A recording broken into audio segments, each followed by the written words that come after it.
This is the body of somebody who spent over 3 hours cleaning out the basement yesterday. And I'm fine. This is the body of someone who lifted one plank and went through her back.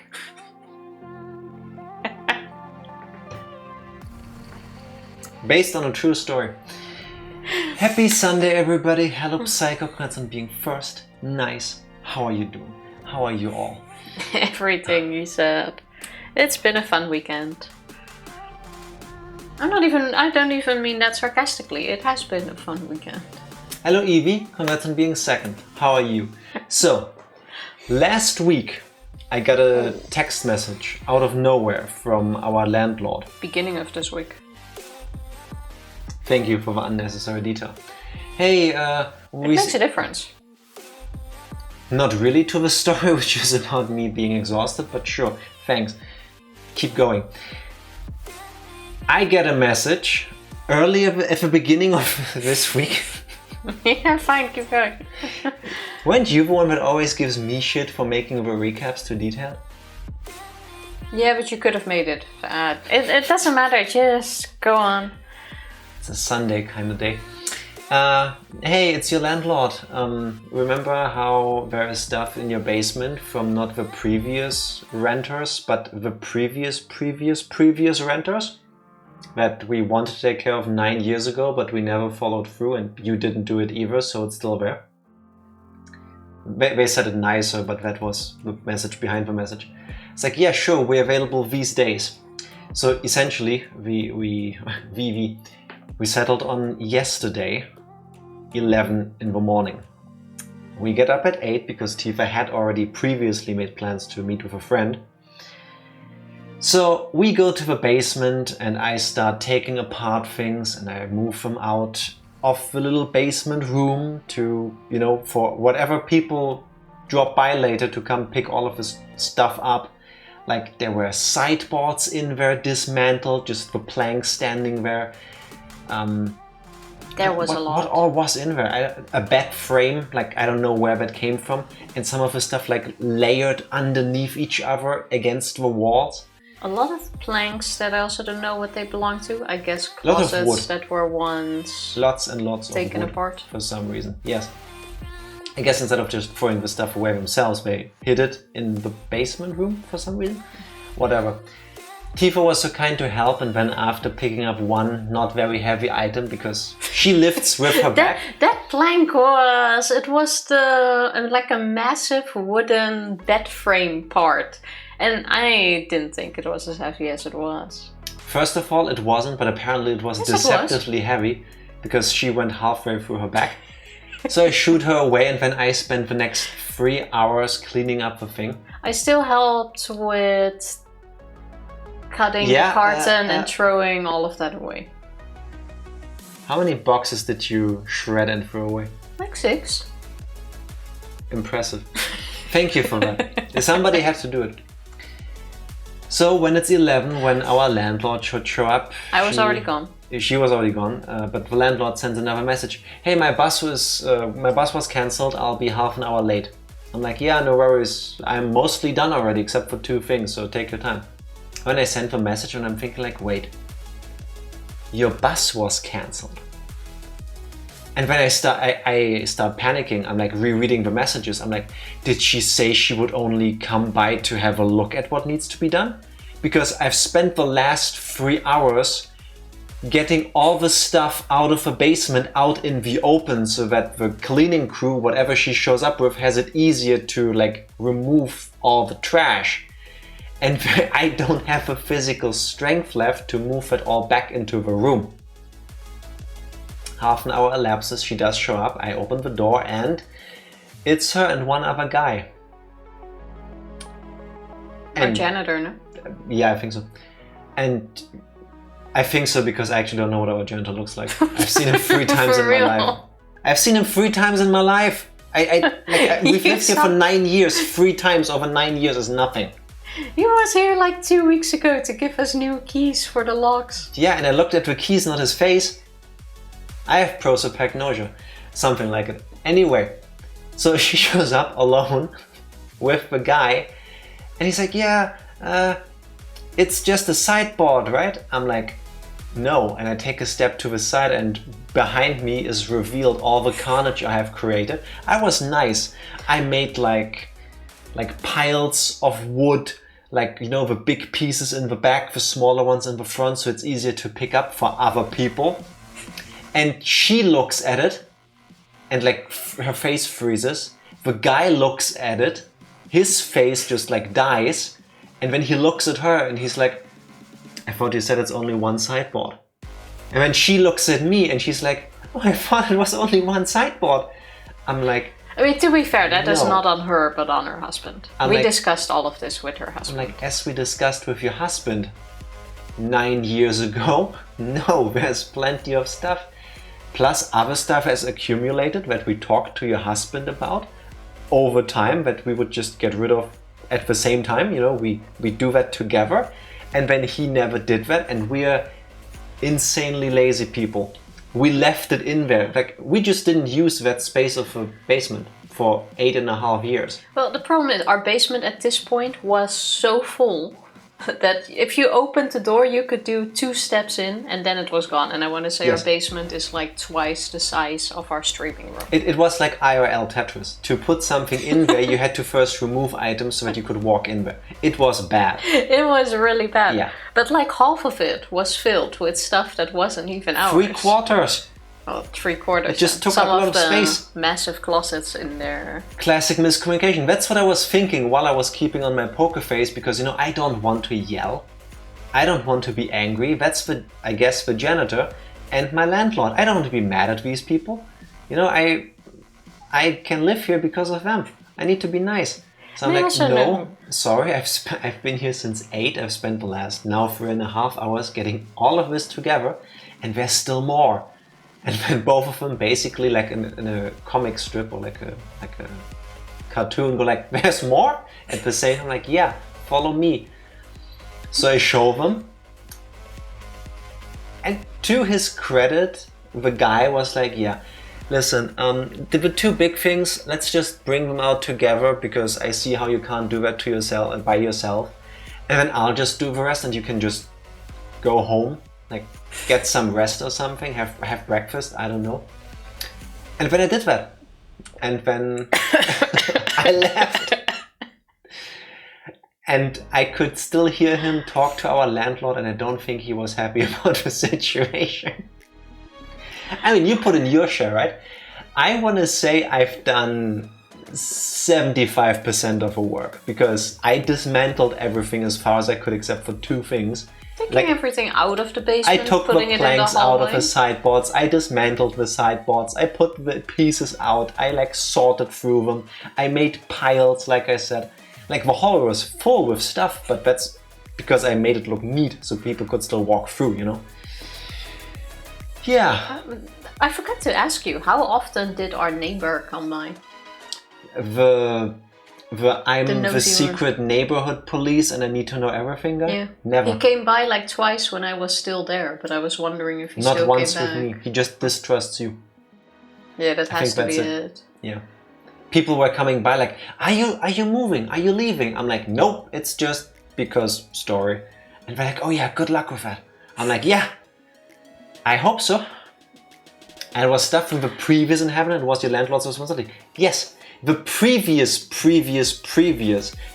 There was No, like, it only went back like 2... okay, 2 generations. Sorry. 2 generations. It's already bad enough, right? The story has an epilogue, because this morning, you know, we get up, we have breakfast, and then Tifa looks at me and I look at her and I'm like, what do you want to do today?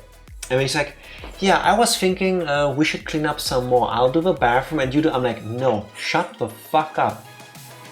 For the rest of the week and for the next couple days, I will not be No, you did cleaning not say the anything. next couple days. You said rest of the week, which I've agreed to, which ends today.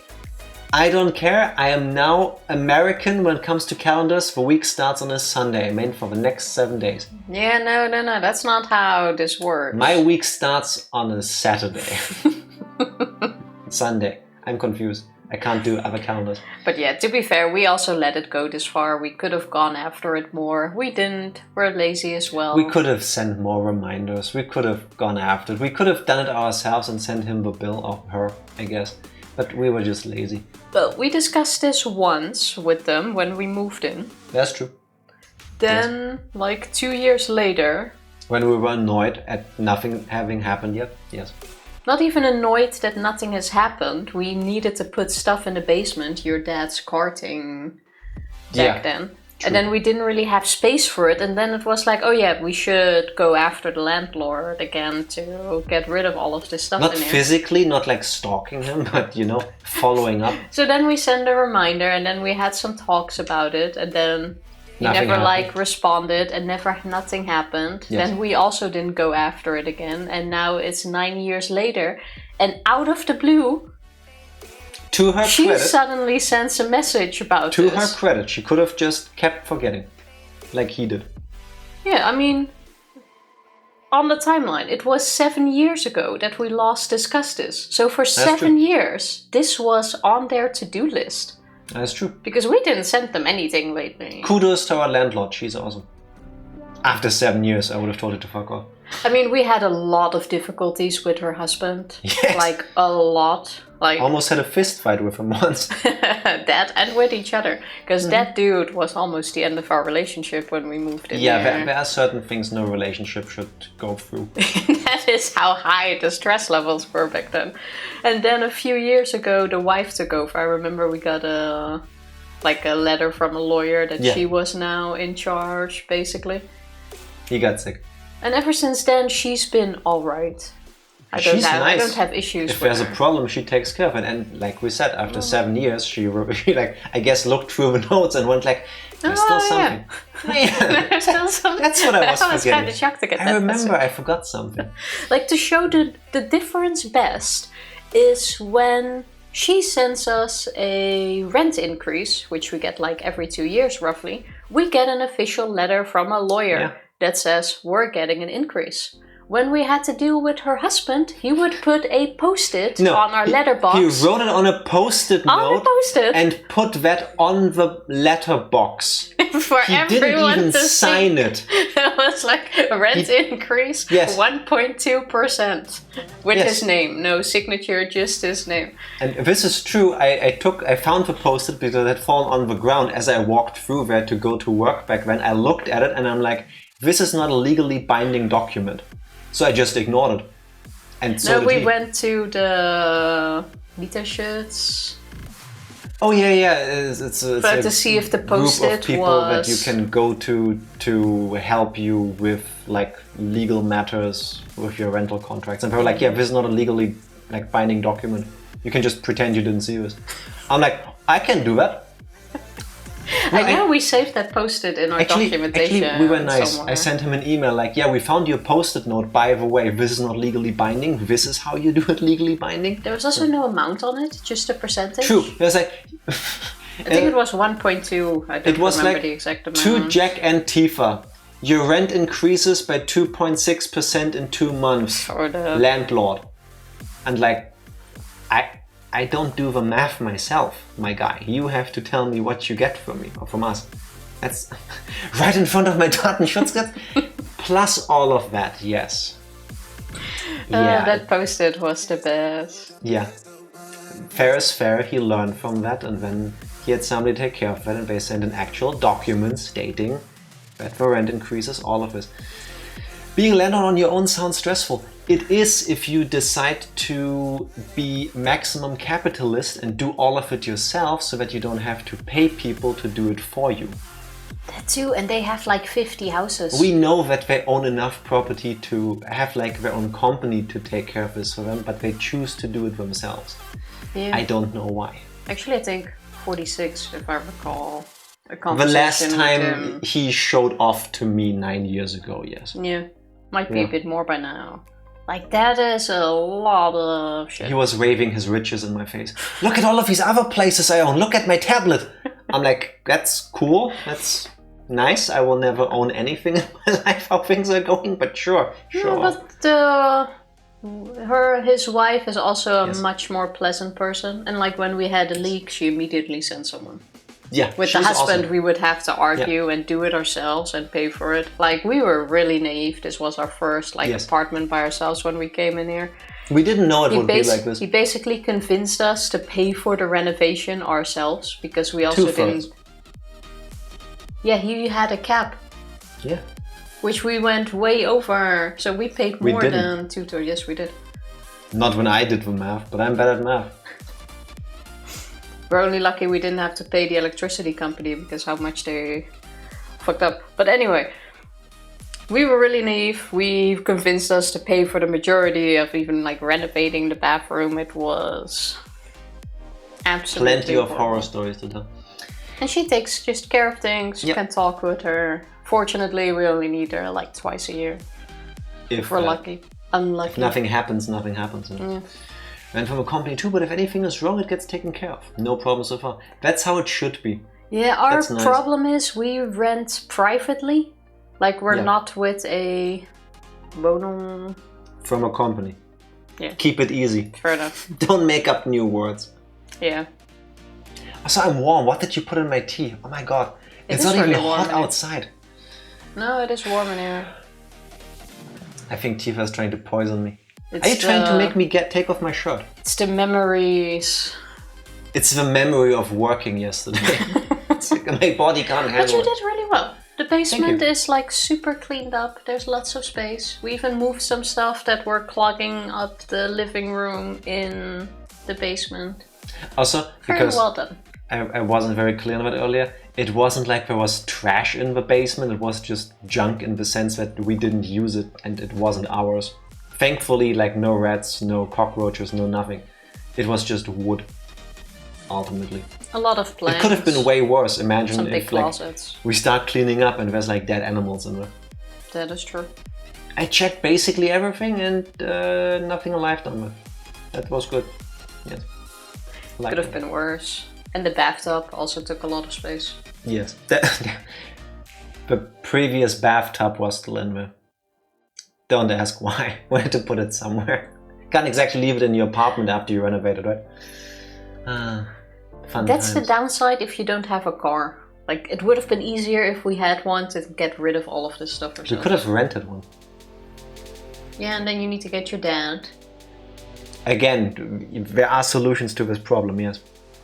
Yeah, but the fact that you need to involve your dad already causes a lot of stalling, not wanting to do it, I and believe then it doesn't get done. at this point it's clear that the reason why it took so long and it all happened the way it did is also partially our fault.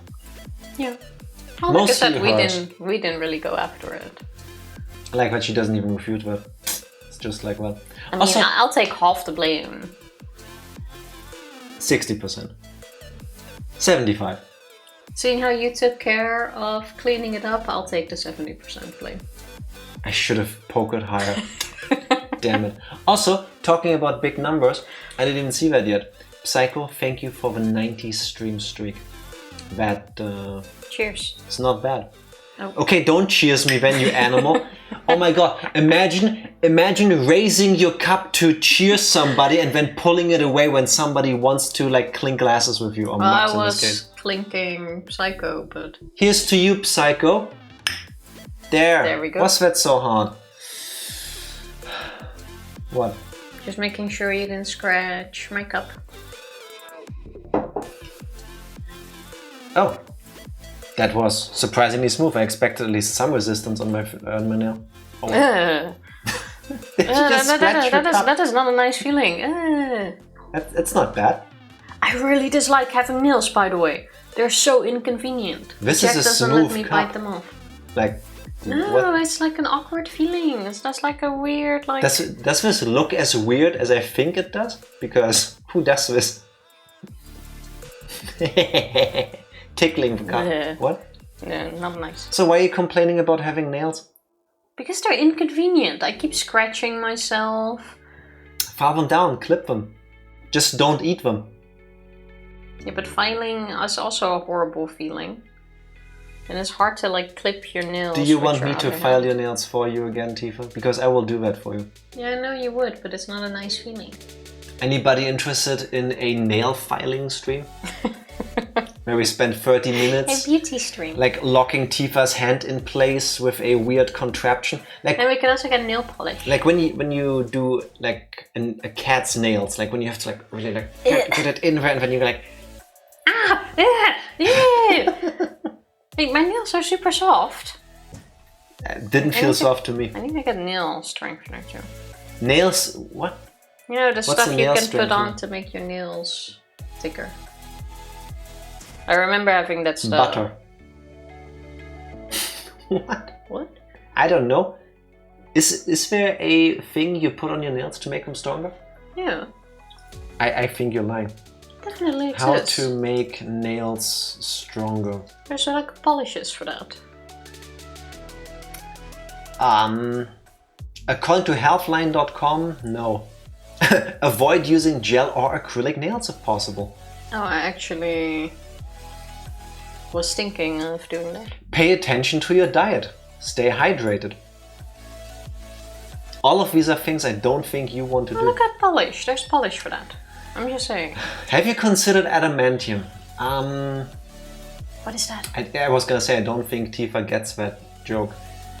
I would not want to do that to her because media has shown me that if there were such a thing, it would be incredibly painful as a process. Then again, maybe then she'll stop complaining about her nails, right? Wait, Google that. I don't need to. What's the painful part?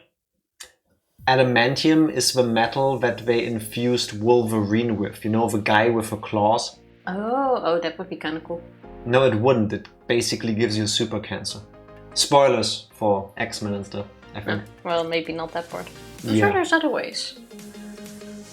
Yeah, just don't eat your nails and, leave them alone so that your body has a time and chance to recover. It's had plenty of time to recover. It's been 2 weeks, I think. Maybe 3. Oh, Tifa. I do not know. Oh, Tifa. I forgot to set up a game earlier. No, that's fine. We can still do that. Let's cover that time by asking Tifa, Hey Tifa, what happened Hey Tifa, what happened the last time we played Higurashi When They Cry Chapter 2 Watanagashi Episode 5? You want to try again? It's a Sunday. Can you tell that all of my blood is not yet back in my brain? It's somewhere in my body, but not any lewd places, just not in my brain. Now go. So, the last time we played, we were alone with Reina in Angel Mort. After the wipey incident. After the wipey incident. Yes. And as expected, we would start talking about why Mion has been so sad and crying over us. And it's Allegedly. and we did talk about it, but we also didn't, because the conversation was like, oh, if you're a man, you know what you did wrong and you should apologize, but you gotta figure out why yourself first. There was a whole debate over whether, and if so, how much Reina should tell Keiichi about why Mion is hurt, or not, giving super cryptic hints that did not help Keiichi at all, really. Basically. And she was also disappointed in us. But also herself. Yeah, because it wasn't technically our fault either. But also technically not hers. So it was a really confusing conversation. Then she started dropping some hints that she also believes that Shion is actually Mion trying to get our attention. Yes. But also not. So we then also believed that Shion is actually Mion, as in Trying Keiichi. to act on the parts of Mion that Mion, being Mion, feels unable to do for whatever reason that we had not yet figured out. Exactly. So we went along with it, and then we were like, wait, that moment after we had our, the board game competition. By the time we figured that out, Shion had finished working and decided to basically go on a date with us, late evening Okinomiya going window shopping. True. There was a whole thing of her very straight on hitting on us, like locking arms and stuff, which was kind of cute. Well, she literally said that she likes us. Yes. Like, oh, now I know why your sister likes you. Is it okay if I start to like Why you your too? sister likes Or why you? my sister likes you? Is it okay if I like you too? Ooh. Yeah, but Shion did it better than that. It wasn't like cringy like this, it was more like Yeah, but she did say that. heartfelt. That's a hard quote. Eventually, what's a hard quote? Actually, don't answer that. No, it's not anyway. In the end, during our date, we ended up at the toy store where we had the competition. And then, After the competition, if you all remember, we got some gifts from the owner and we got this doll with clothes that you can remove on it. And that oh my doll- god, changeable outfits. That's what I said. We got a doll where you can remove the clothing. Yeah, It's not that kind that of also implies toy. you can put them back on. We got that. And that Choice doll of words was in front matters. of the window too, and Shion was like, oh, this is so rare and it's adorable. And then we were like, wait a moment. That's when... When our life passed us by, Keiichi relived all, relived all We had the a lot of moments flashbacks. with Mion lately and Reina and them talking about this. And when he realized, wait, when I gave that particular doll to Reina, like Mion was in the background looking like dejected, like defeated, like I Mion should wanted have it given too. it to her. And she was the only one without a gift. Shion is actually Mion, and Shion is Mion acting on the parts of her that she somehow isn't being when she's around me, Keiichi Maebara, because apparently Mion likes me, but I always see her like a boy and like another one of the guys, and we just do tomboyish things. And oh my god, I need to make this right. But we actually apologized to Mion Yes. while talking to Shion because we were going super serious and show her that we know it's her, Yes. that we know what we did wrong. So we were like, hey, we're terribly sorry. I'm gonna buy you this doll I should now. have given it to you, Mion. I'm make up sorry. for it. Now I realize it. I fucked up. So Can Shion I do obviously was like, hey, I'm Shion, but yeah, oh, would you really love She did not correct him again. No, she did still correct She did him, not. I think.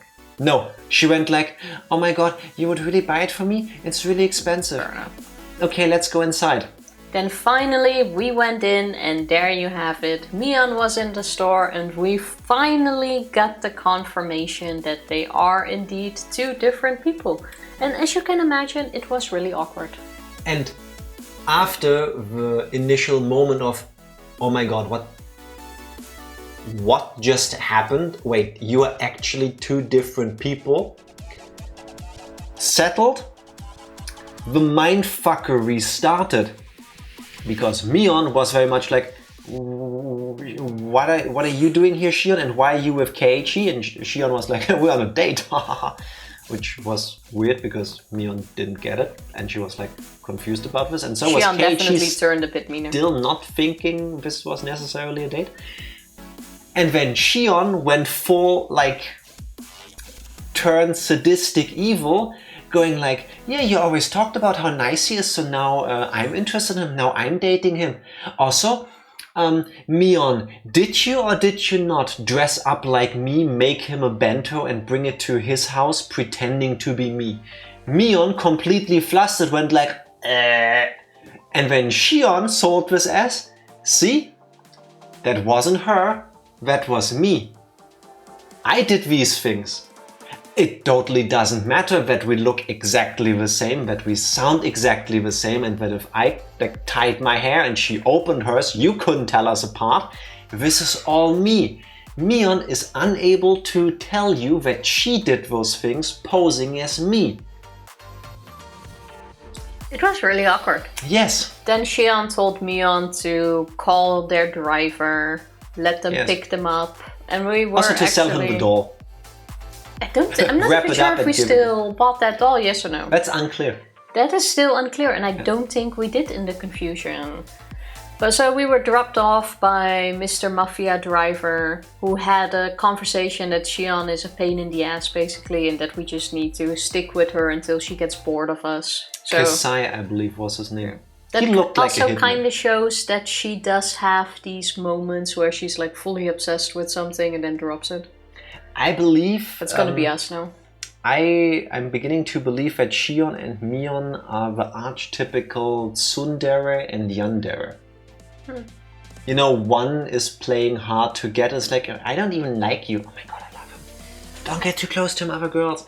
And the other one is like, comes to your house, brings you food, gets mad if you even so much as breathe the air as another girl. I don't think they fully fit that, but I do get what you're saying. And that's kind of where we left it off, us being dropped off at home. Yeah, we finished the chapter, and now, if I was Keiichi, who was dropped off at home, I think I would just, never go to school again. Because how do you look at Mion after all of this? I think I would need a day after this. A day, more like a year. I'll take a gap year, I don't know. Like, you can't avoid them for that long. What even are Keiichi's feelings? Like, did he develop feelings for Shion actually being Shion?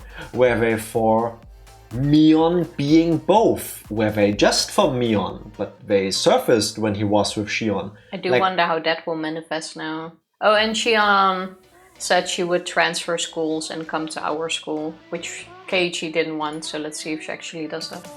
I adopted. And yeah, that's what happened. It didn't seem like too much happened, but at the same time, I feel like a ton of stuff happened, and like the implications are so weird because, once again, none of this was ever brought up during the events of Chapter 1, which, ignoring Tifa's multiverse theory, also played way after this. Like, how understanding is everybody, or at least Mion, that by the time the Watanagashi happens, she just never refers to any of this happening. Like, I think we're gonna know for sure at the Watanagashi how this fits in with Chapter 1.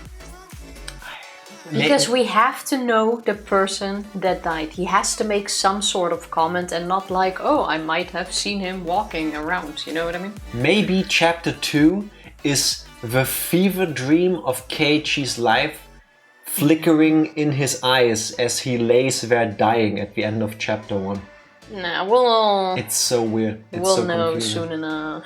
Is romance always this messy?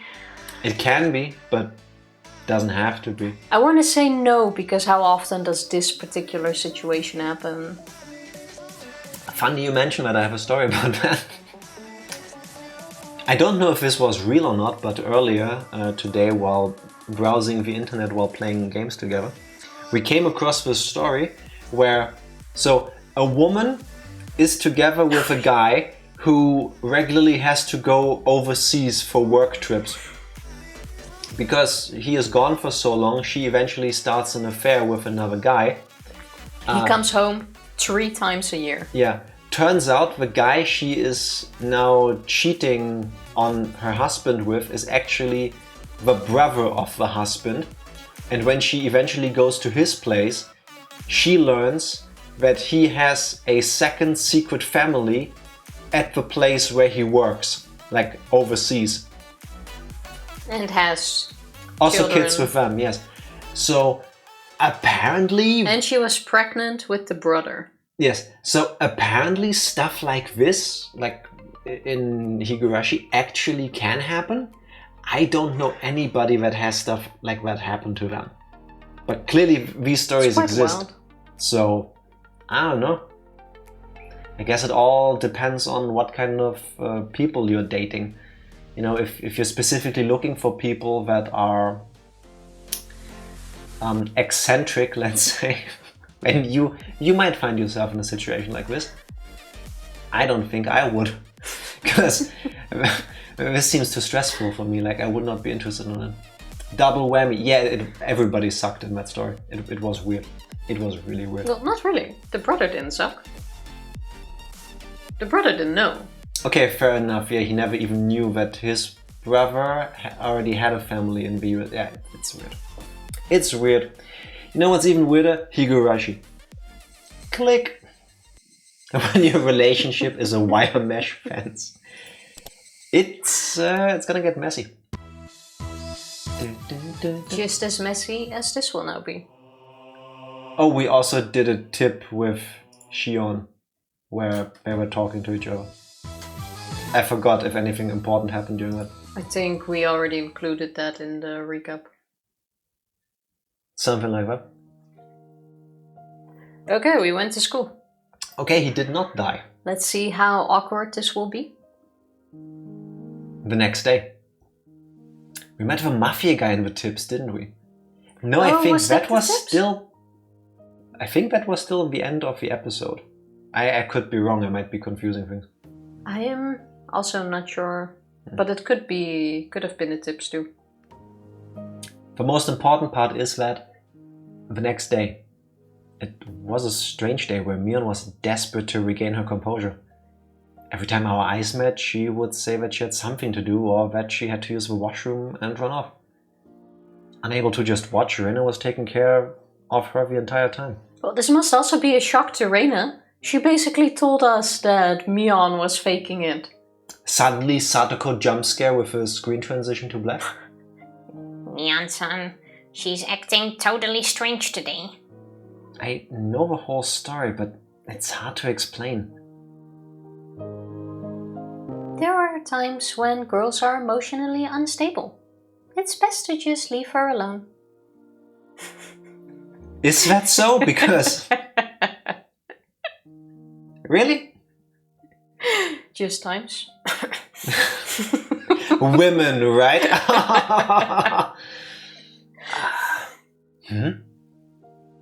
Turning around, I saw Reina calling me from the hallway.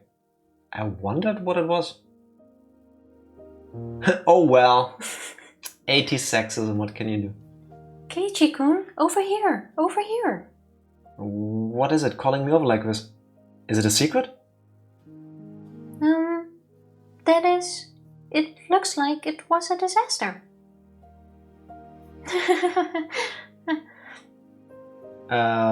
Yeah. Mi-chan seemed pretty broken, but I somehow got her working again. Have you tried turning off and back on your Mion unit? No, you should kick it first. No. That's the difference between us. Two types In of a people, nutshell, I guess. there's two types of people, you know, the understanding, loving one, like, are you okay? Where's the factory reset button? And then Tifa going like, I'm surprised you managed it. How did you exactly... Same way I do with the television. Ah, the television I kicked. Yes! See? There you have it. Just come at it from a 45-degree angle and yeah! There you have it.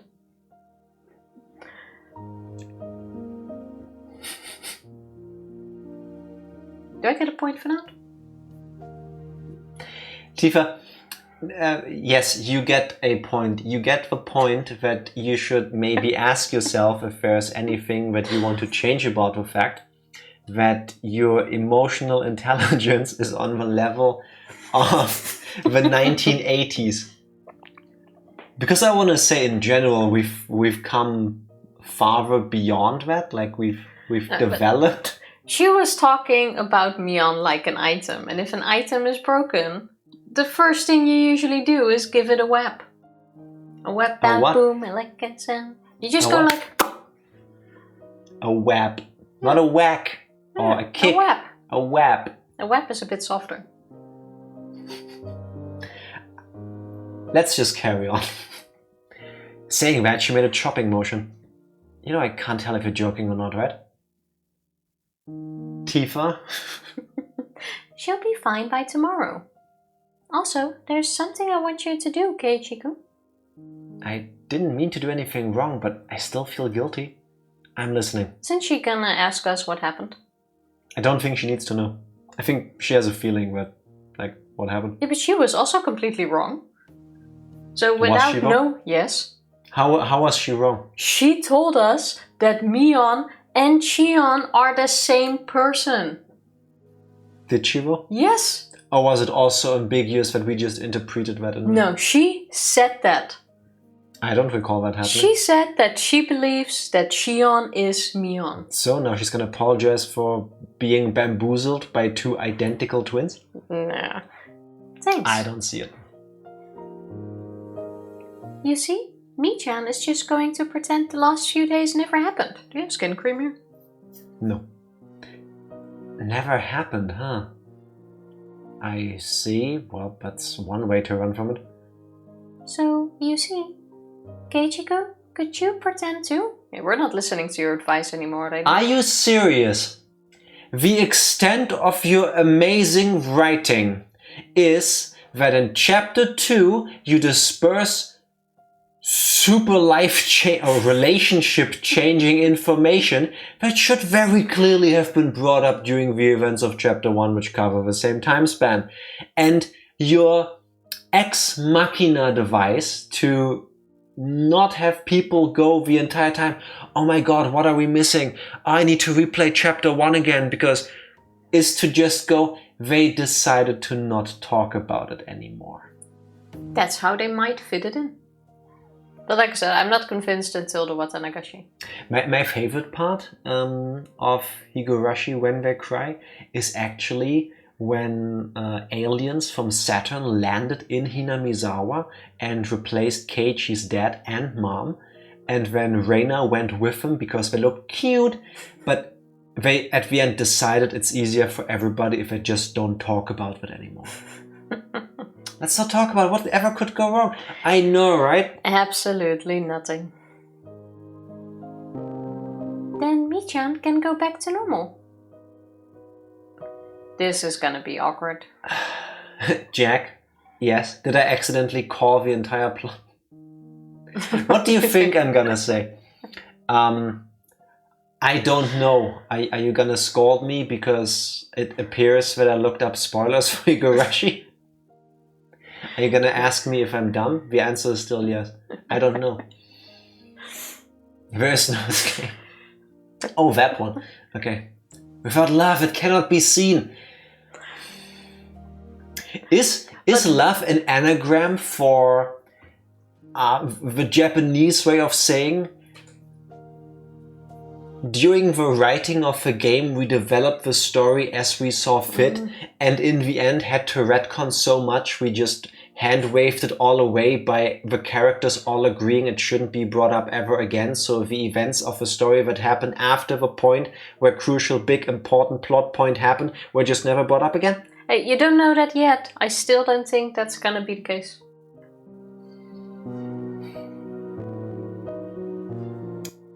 This is some Game of Thrones stuff, like, oh yeah, don't you remember all of these things that happened off screen?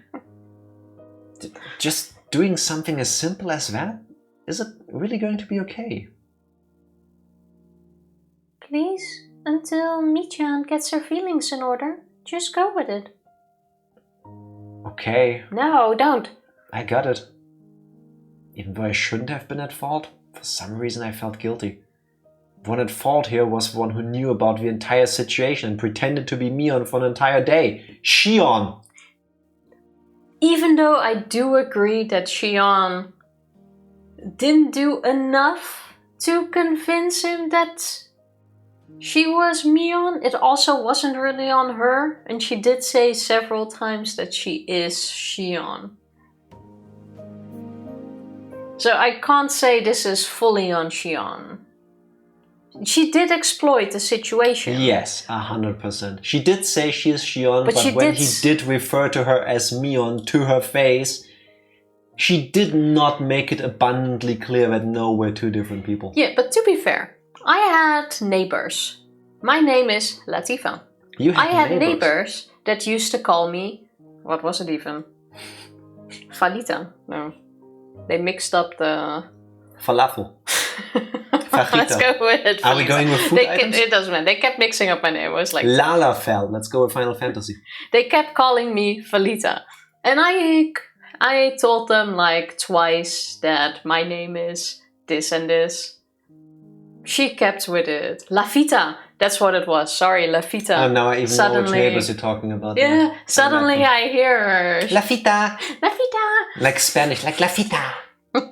It's been so long since I thought of them. I suddenly see them from the corner of my mind. I told them like once or twice that my name is not Lafita, but they kept calling me Lafita. And at some point, you just stop. And then you just accept the Lafita. If someone would call, in Mion's situation, if they go like, hey, you're Lafita, if I already told you twice, I'm not Lafita. No. I would just go with it. No, these stories are not at all the same. Yes, it is. No, yours is somebody for some reason not being able to want to pronounce your name or cannot pronounce your name and calling you a misspelling of your name. That is not the same as one person posing as another and exploiting the fact that they are identical twins. You did not bring in a member of your family, tell them to dress up like you to confuse them. Not at all the same. Not one bit. But she also didn't dress like Mion to confuse us. Are you sure? Because she flat out said sometimes we dress up like each other to mess with people. Yeah, they used to. To the point where she went like, oh, Mion, do you remember when you dressed like me and you made bento for Keiichi and you brought it to him? Oh, so I guess that was me, implying that it was Mion. Mm-hmm. That was slightly confusing, but that was Mion, not Shion in that case. We do not know that. Yeah, I stick to, yes, she did exploit the situation, but she also did say several times that she is Shion. She also never once said something to make us doubt she is not Shion. Like trying to mess with Keiichi in that regard. Except all the things that she knew about us that we told Mion. Going like, oh yeah, she told me over the phone. Yeah, she did say she heard it from her sister. It wasn't like she let slip that she knew this because it was told to her, for example. Question to those of you that have healthy relationships with your siblings.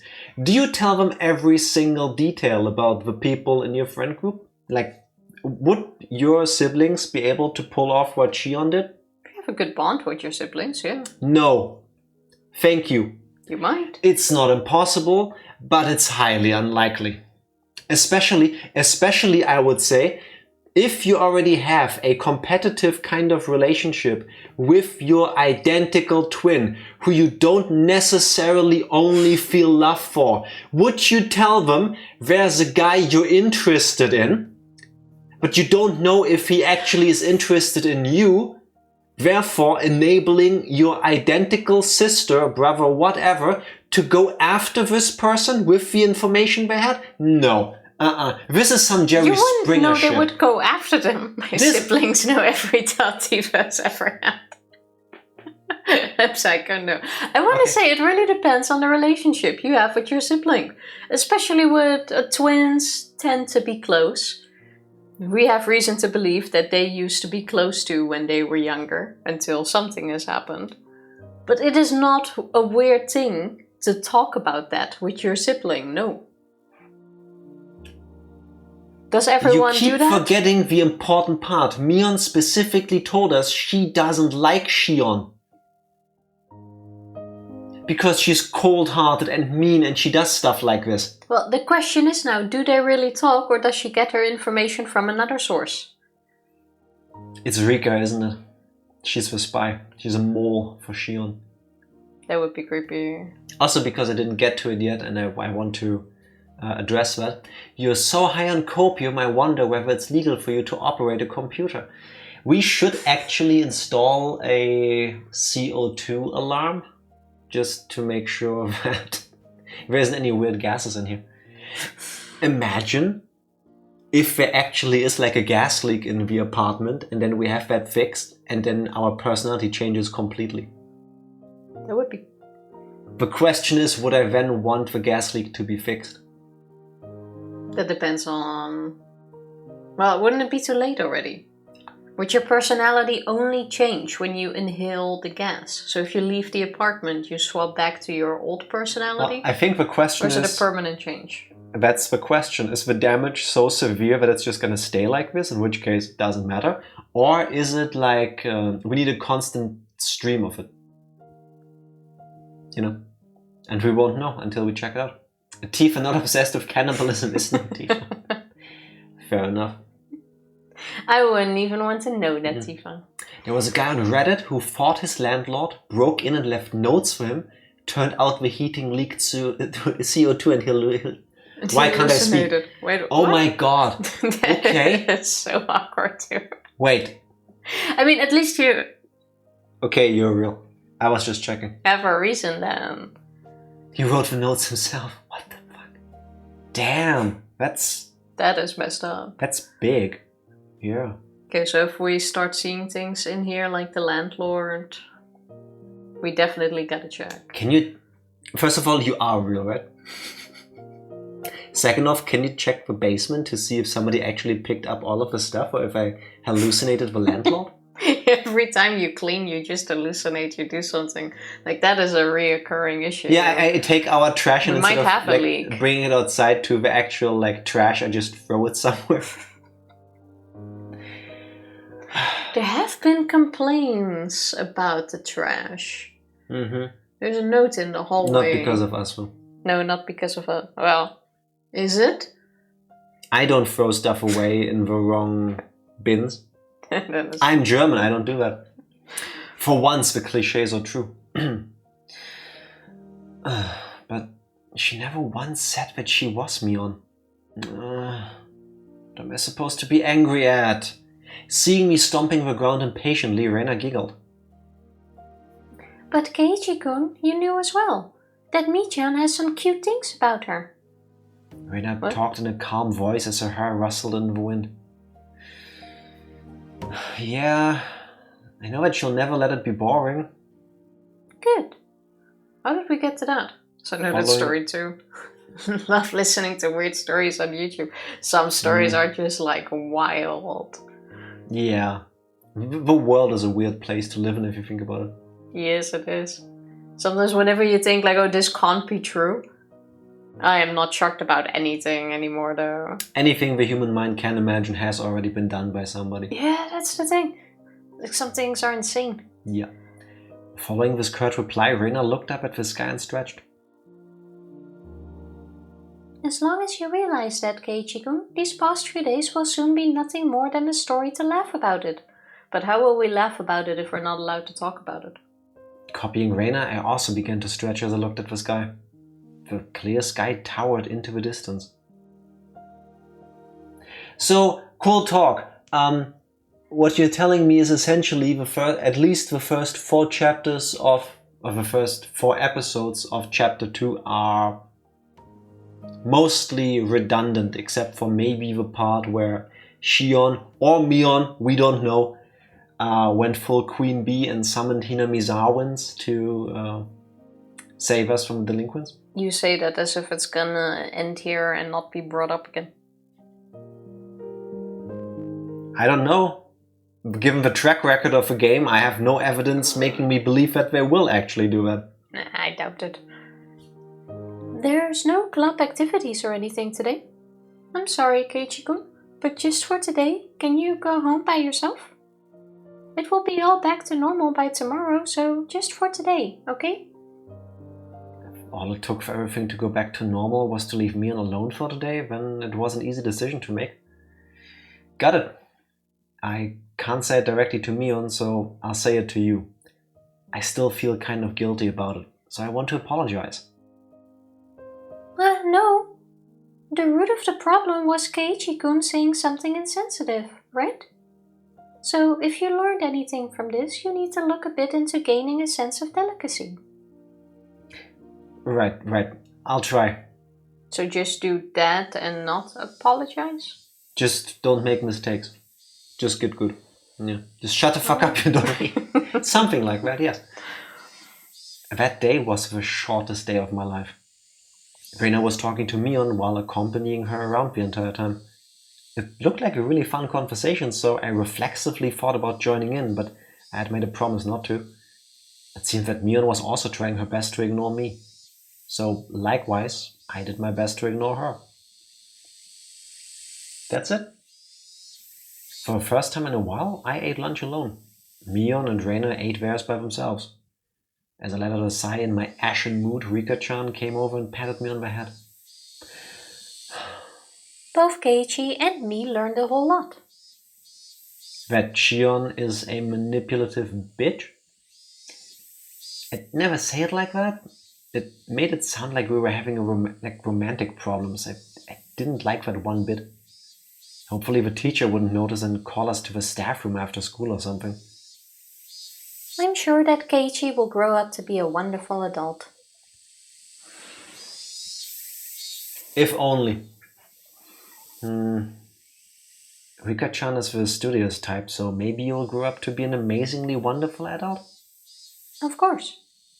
When I grow up, I'll be super amazing. That I believe. When I grow up, I'll be an amazing lady, you know. Probably not. Satoko's gonna be awesome. No matter how old you'll get, you'll still be a brat. You can bet money on it. What did you say? As Satoko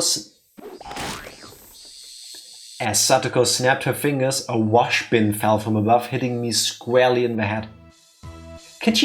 Is this like Pokemon? Like when you put in a Pokemon and use like rock throw, like out in the water, suddenly rocks just appear and fall on your enemy? Seems about right. Hinamizawa is a magical place. Ow! What do you think you're doing, Satoko? She definitely set that up. She's a very common Japanese. It is a very common Japanese slapstick thing. Okay, fair enough. Hello, Dark Lord. There we have a... Happy Sunday. How are you doing? Bang smash. Excuse you? Can you please put yourself into the situation of a trash bin falling onto my head and redo your line now? Like you mean... Bang smash. Why do you sound so bored? As you fall onto my head. It should be a bang! Smash! Well, then you do it. Do you really want me to also take away your action sound voice acting lines? You can do the action sounds. No. Pinch, squeeze. When it said pinch, I wanted to instinctively do this.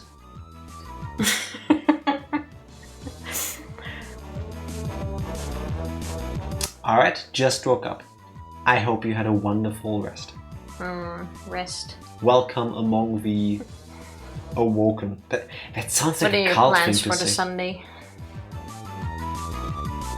It was a day I could thoroughly appreciate the value of having friends.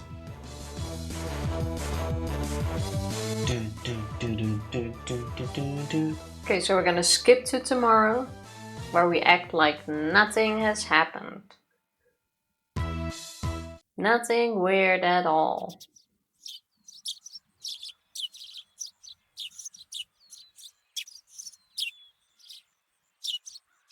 Okay.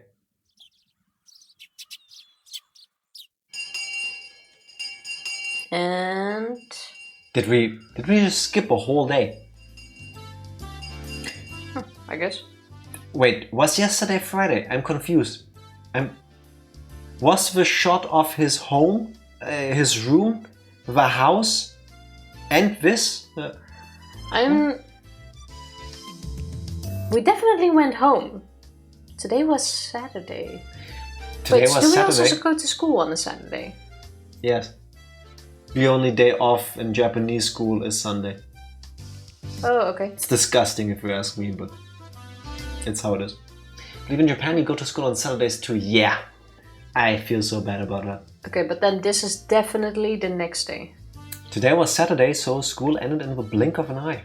It really felt good to go home with the sun so high in the sky. On any other day, our club would have been up to mischief during our ample after-school time, but today Rika-chan had a rehearsal for tomorrow's Watanagashi to go to. How's that going, Rika-chan? Do you have it down in practice? I'll try harder than last year. You were so exhausted and sweaty after last year's ceremony. She'll look far more fit for the role this year. Isn't she like 8? Something like that, I think. 9, maybe? Please look forward to the fruit sufferer training. The Watanagashi festival everyone had been talking about was tomorrow, wasn't it? Actually, probably more like 10. Very young. The festival being in June felt a little early to me, but the onset of summer came quickly this year, so it fit the image of a summer festival pretty well. Okay, we'll be off then. And look forward to tomorrow. Good day to you all. Also, I love how we haven't met Tomitake-san yet That's what I mean. in chapter 2. If he dies in this chapter and we don't know him, then you already have your answer. Oh, do you think in this chapter it's gonna be like Shion or something? Or it's someone else, that could also be.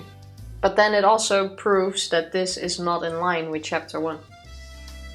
I mean, if it's Shion, you have a point, because Tomitake hasn't even been in this chapter even once yet. If anything, Shion is gonna be the killer. Yeah, I wouldn't be shocked about that. Satoko and Rika-chan waved to us energetically, then left. You know, I never asked, where is the festival happening anyway? I don't remember there being anywhere around here that seemed suited for hosting one. Isn't this also already proof? We already discussed in chapter 1 where this would be in advance. This is 1 day beforehand. You have valid points, but you still get mad every single time we get that shot of Keiichi's room because of the clock and the phones. So I also don't want to listen to you. I am just saying, it's not... Like, I want to listen to you, but I have a hard time accepting that your logic might play out true. If they do somehow make it fit into one timeline, they better have a really good explanation for the things that don't add up. Well, yeah, they decided not to talk about it. They do it at the Furudu Shrine. We went there for a walk one day, remember? See? It was that place with the really good view. Oh, right, I remember. There was a shrine all the way up on that hill, wasn't there? It seemed far too grand for Hinamizawa.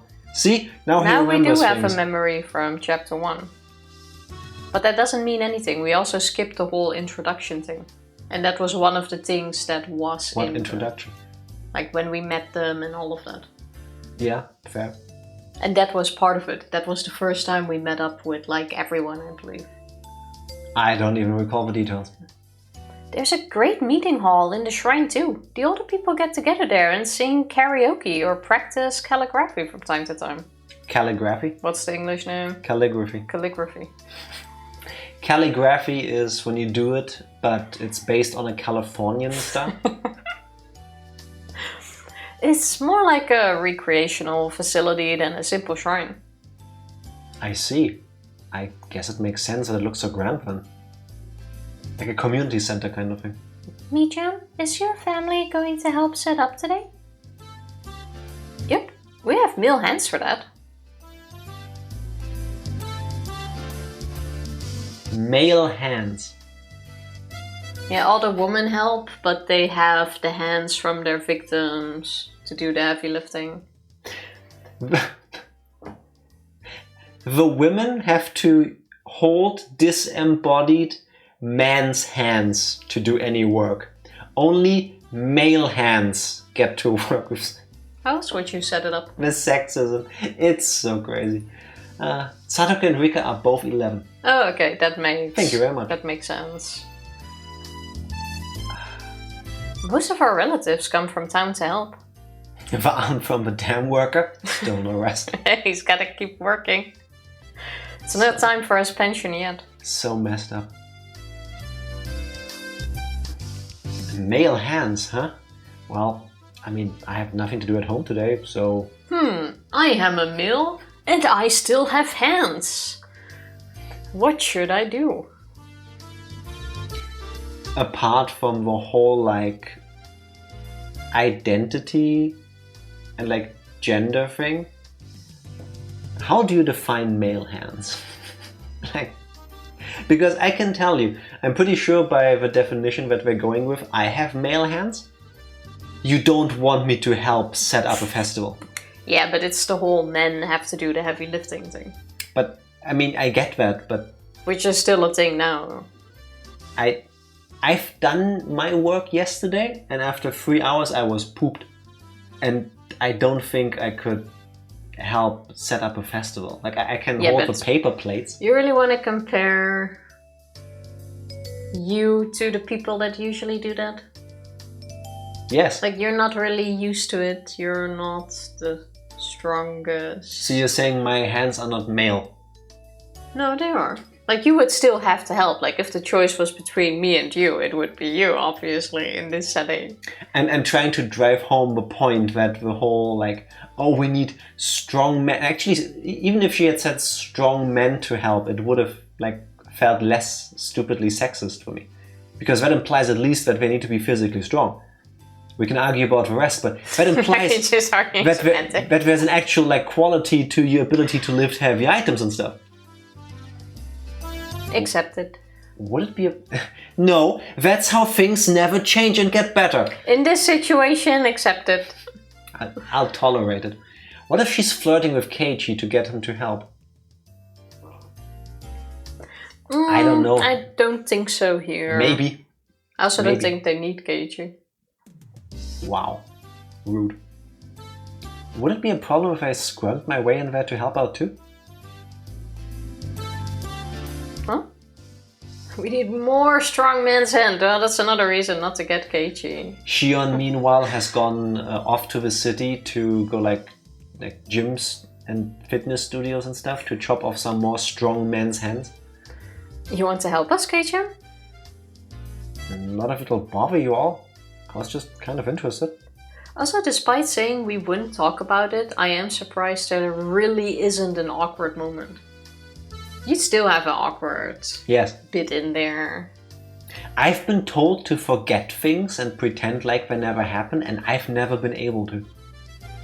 Like, every single time that ever happened in my life that I was told to do this, I can still remember those moments.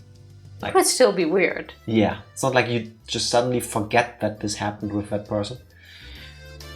We had bond dances and other festivals in the town I used to live in, but I didn't even know where they took place, much less wanted to help. You could say that I had absolutely no connection to the region. Having come to Hinamizawa, though, it really made me feel like this place was a home that I had returned to. Before I knew it, I harbored a little interest in the small community activity of preparing for the festival the day before. That's wild, because in chapter 1, I distinctively remember that it took until the Watanagashi for him to realize that he actually enjoys the village life. We also didn't help set up the Watanagashi in the first chapter. We just never talked about that. Oh. Yeah. Oh, that's part of the forget it happened. The Obon is a big festival in roughly August. There's like Japanese Day of the Dead.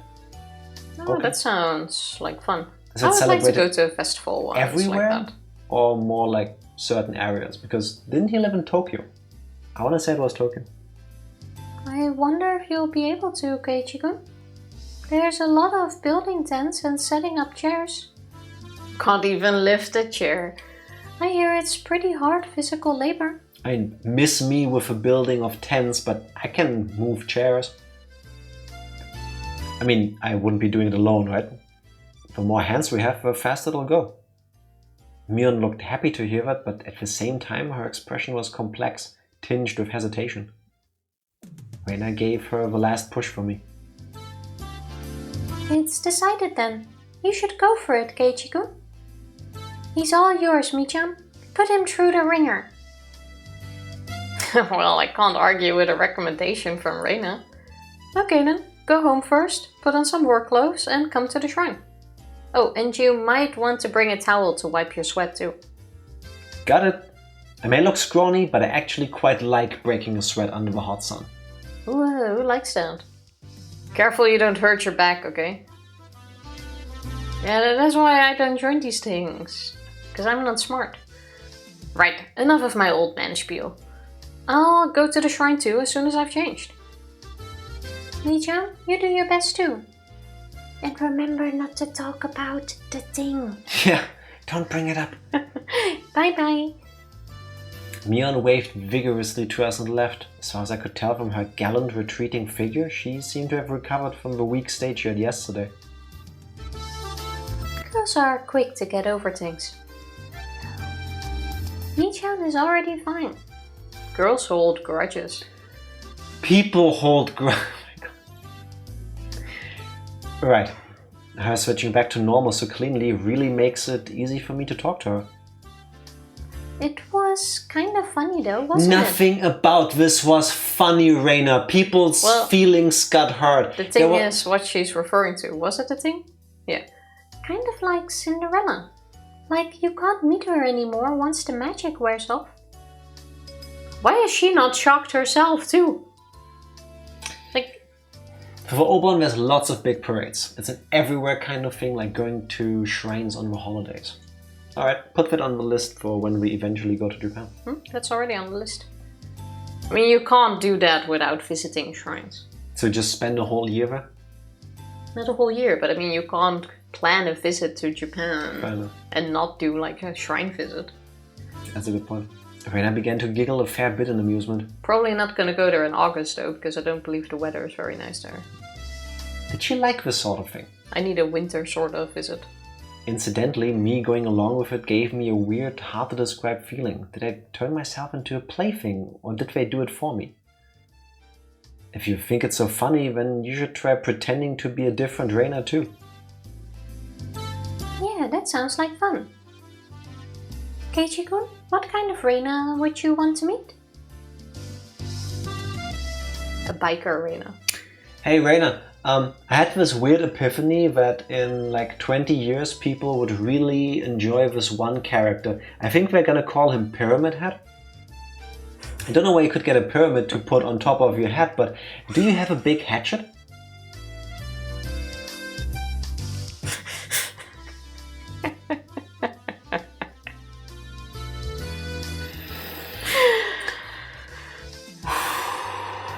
Didn't see that one coming.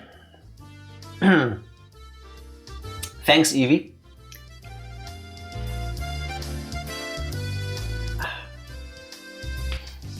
There is no escape. One with a bust size of at least 90. Huge knockers that you're okay with me touching. I can't do that. She'd be great at cooking and make me lunch and come see me in the mornings. I do that already. I pull Reina's head into a tight grip and then start to pet it.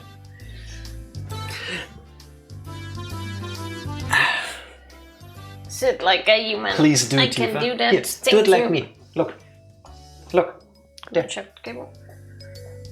You can't keep Put sitting your like chair this a the bit back entire and time. then just sit straight. It's nice. Not really. Because you sit like a sack of goulash. Yeah, so do you. No, I don't. Yes, you do. You always think you have the same or the right posture and what you're doing, but you usually don't either. Have you considered that there's a reason we have a redeem called Tifa sit like a human, not Jack sit like a human, or both of you sit like a human? Yeah, because I also have bad posture. Yes, you do. Always blaming Evie. I mean, that is the way. It's gonna be someone, right? You're Reina Ryugu, right? Reina, not Reina. So you just stay as Reina forever. Got it? Thanks. Have fun helping set up the festival. You got it. Let's meet up tomorrow. How about a short break before we get changed for all the hard work we need to do? That sounds like a plan. I like it. BRB. BRB. We're back. We are. I mean, didn't I tell you that I wanted you to have a 90 bust size and bring me food and stuff? I'm sure I can find a snack somewhere. A snack? Besides, I made you food today. You know I led with a 90 bust size, right? Oh. Oh wait, that was Keiichi, sorry. To be 15 and that horny again. Actually, no, I'm happy I'm not. I got changed right away and slinging a towel around my neck like Mion suggested. I set off for the shrine. Where's the mouse there?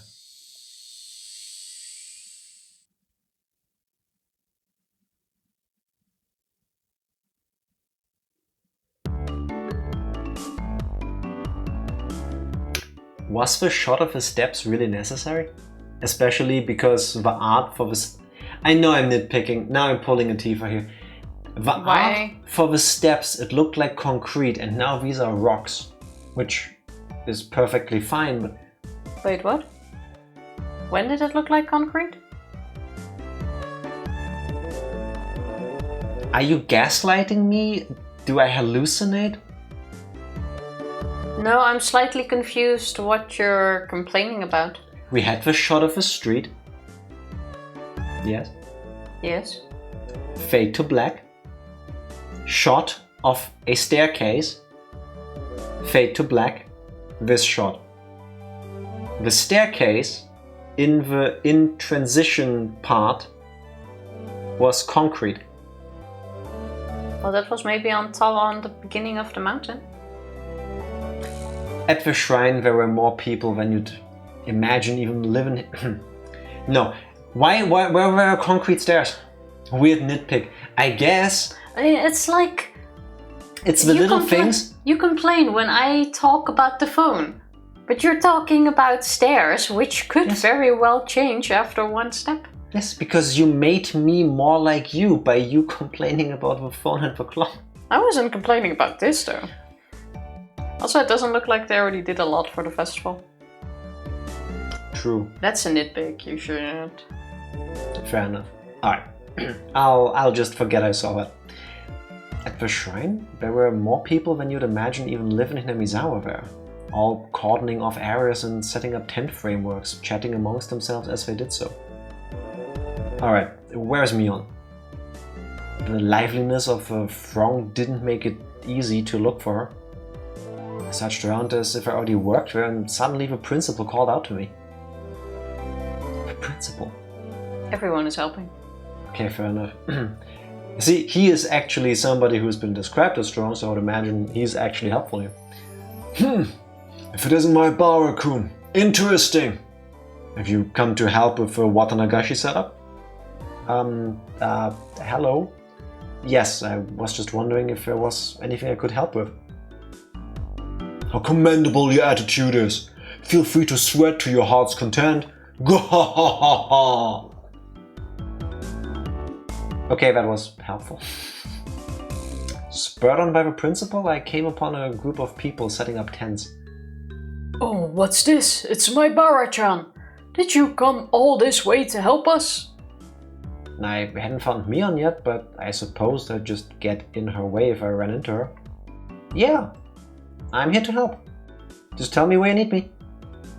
You young ones have all the vitality. The what? The vitality. The what? Vitality. I said that. You said it. I said it both. I first said vitality, then you complained, so I said vitality, and now you complain that the first thing I said was correct. It's the Hinamizawa accent. Here, grab some work gloves. Ever built a tent before? No, never. Never built a tent before. Neither have I. We still gotta go camping. No. You need to pay me to shit in the woods. Fine, I will. I charge very high rates, trust me. Besides, just because you go camping doesn't mean you have to shit in the woods. You have to pay me to use communal bathrooms and showers. Ah, but wait. I suddenly have... Has anyone seen the Dora the Explorer live action movie? There's a song in there that is like, I'm digging a hole, I'm digging a hole. And it makes shitting in the woods better because you're actually singing the digging the hole song before you take a shit. That's what we have to do for you. No, we don't. We just gotta buy a little shit shovel, go to the woods. A poop knife. Exactly, and we can practice before we go camping in the park. Ranger. The only thing I need to do is say thank you very much for the 69 bits, Ranger. Surface shitters are the worst, always deal. Thank you so much for the bits. I'm with Psycho on this one. I was camping once, worst time of my life. Like, go make that a quote. Surface shitters are the worst. Amazing. No, I've absolutely... Listen, being outside in like a forest can be amazing. And like enjoying your day out there, maybe having a picnic, all of that is super awesome. The idea of wiping my ass with leaves, hell no. The idea... Take some water with you. No, the idea of trying to wake up at the right time so that I can go to the communal showers where I will see unspeakable parts of people I never meant to see naked in my entire life.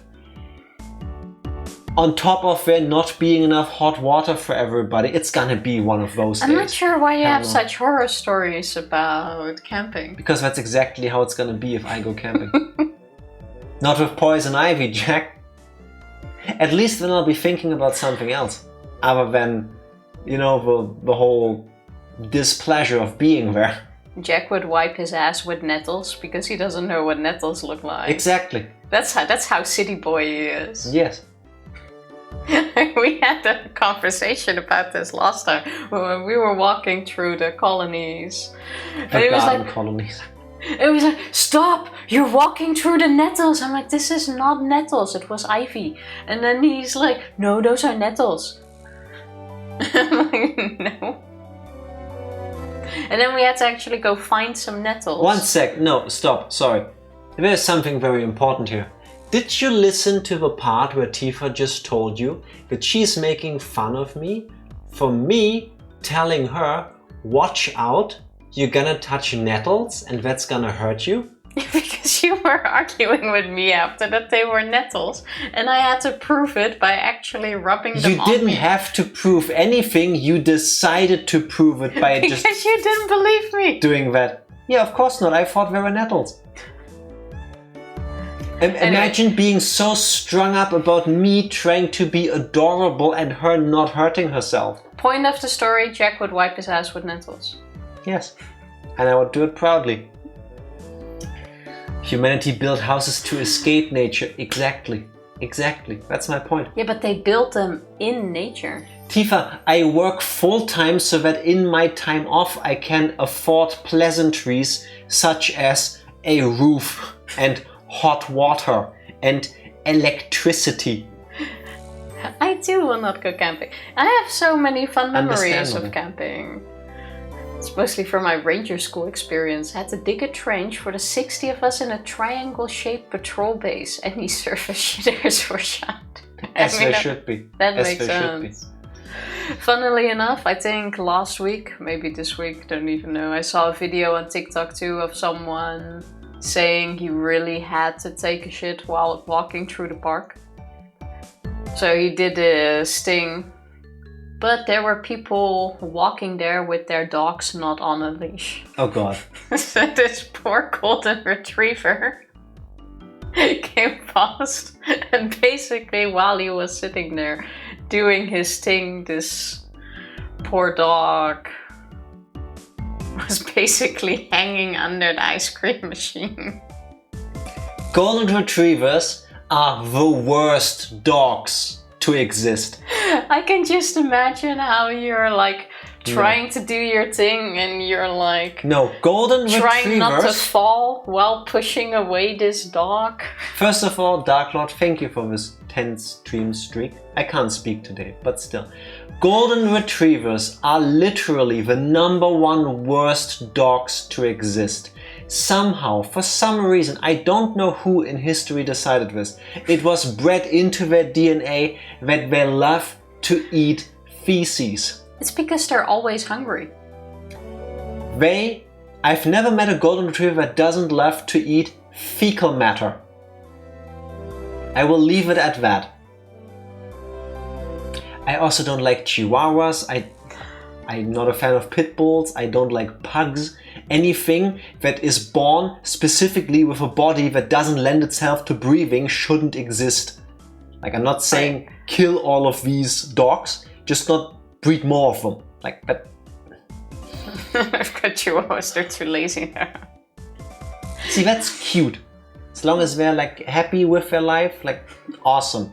Like the pugs I've seen go like, because like their snouts are too short. That just makes me feel bad for them. I feel like Chihuahuas also shouldn't exist, but so anyway, I feel like pugs and stuff are worse because they also get like a lot of health issues because they can't breathe.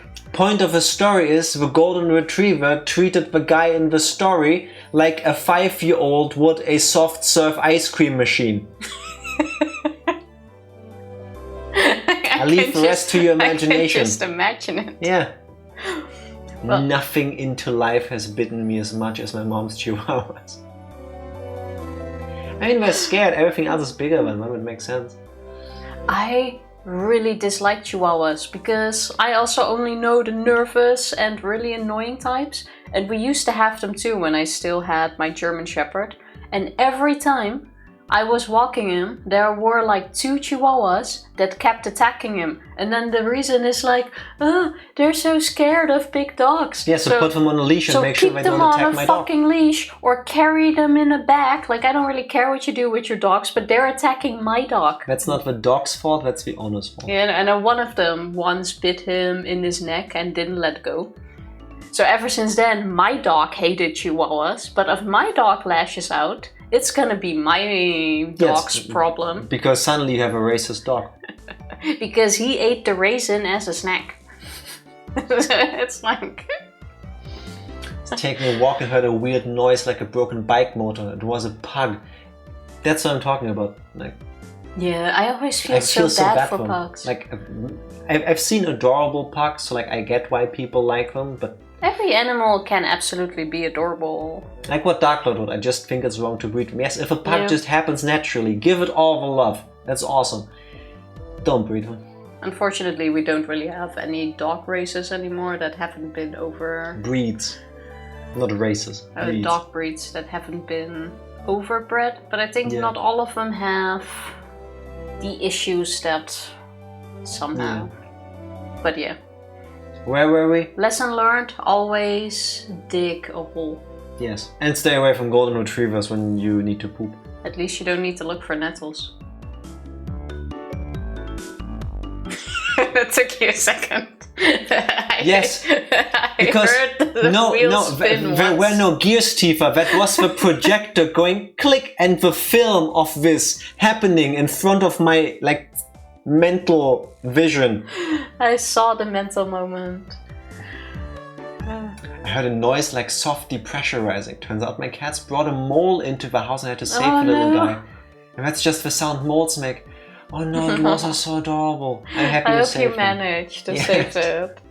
They are so cute and so tiny. They look like little turds too, but when they waddle, they're adorable. Poor mole just finding its way, getting a whiff of fresh air. They're basically blind. So it's like, this is cool. Aww. I would love moles as a pet if you could give them a nice life like that, but I don't think you really can. That's true. Mole was okay. There's a gigantic field near your house. Nice. I'm glad to hear all that. to himself. I'm happy about that. Where were we? Oh yeah, I will not go camping. There you go. That's the short and sweet of it. One day. Delighting in teaching a new skill to someone younger, plenty of people happily taught me all sorts of things. None of them taught me how to speak to ladies, unfortunately. Okay, kid. Go inside the tent and tie up just the cords for the top. After that, we'll stand it up and tie the rest of them. Butterfly knots are okay, right? There and there. All done. We're standing it up. 1, 2, 3. What was once nothing more than a collapsed tent was raised on 4 splendid legs before my eyes in mere moments. Whoa! Seeing it put together like this is actually pretty moving. It's a tent, Keiichi. Yeah, but it's about the doing something and you see results immediately. It is rewarding to build something or to set up something with your own hands and then see it come together. But at the same time... It's motivating. Yeah. Like you put in hard work. Let them enjoy the little things, Jack. Yeah, no, right? Fair enough. fair enough. He's not allowed to have anything. No concrete stairs. Can't No. have shit in Hinamizawa. Butterfly knotted tents.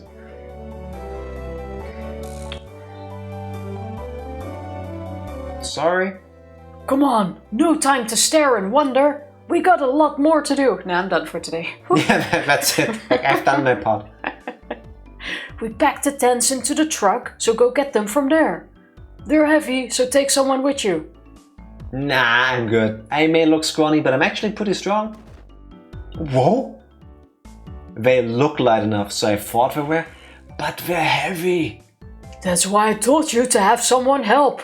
Come on. Said the man, lifting it up with a grunt and taking it away under his arm. Either I'm weak or these old guys all have superhuman strength. Let's go. You're the youngest one here, so we're going to make you sweat for it. Do your best. Beer after work is the best. I'm a minor. That doesn't matter in these situations. You're in the village. You're gonna drink a beer after you're done, Keiichi. I know how these things work. How old was he? Like 16 already? 15. 15. Of course he's gonna have his first beer. He's 10 years older than most people when they have their first. Something like that. The inherent achievement of a job well done. Exactly. It's. No, you don't get to agree with that. You were complaining about it. It's really a good skill to have to look at every little step of work that you've done and find the joy in achieving that. Because if you ever lose track of that, all you start to see is how much work still needs to be done, and that can be crushing. Jack is now trying to gaslight us to make us believe that he was on this the entire time. Jack gaslighting us and saying, hey, I thought it was great. Exactly.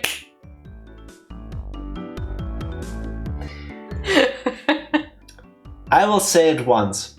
Without love it cannot be seen. No. Still don't know what that means. I understand the concept.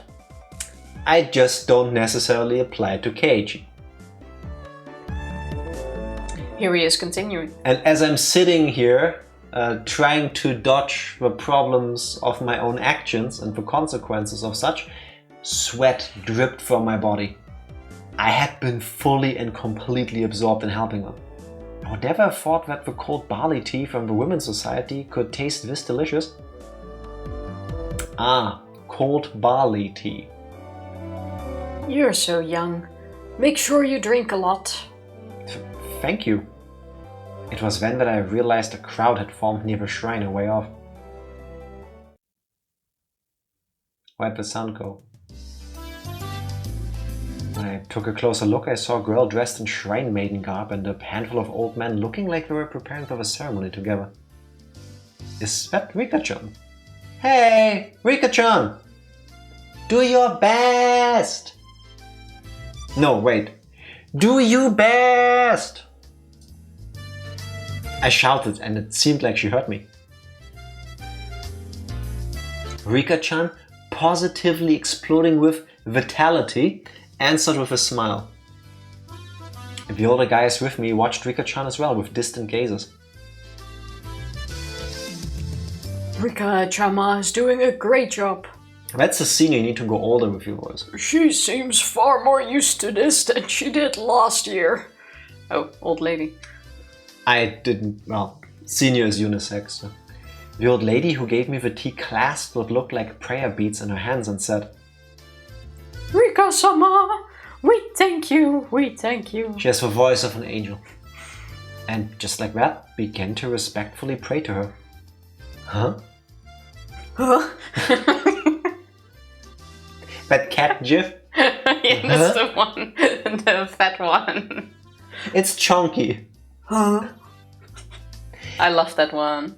Is really a thing people say that much, or am I just always hyper focused on it because in visual novels, has to be the single most said word. I'm more surprised they don't go like, what? Hmm? Yeah, or like, hmm? It's always, huh? Huh? Huh? I just remembered that they called it the Furude Shrine. Wasn't Rika-chan's full name Rika Furude? The man standing next to me answered my question. Oh, we said that out loud? Apparently. It's like, huh?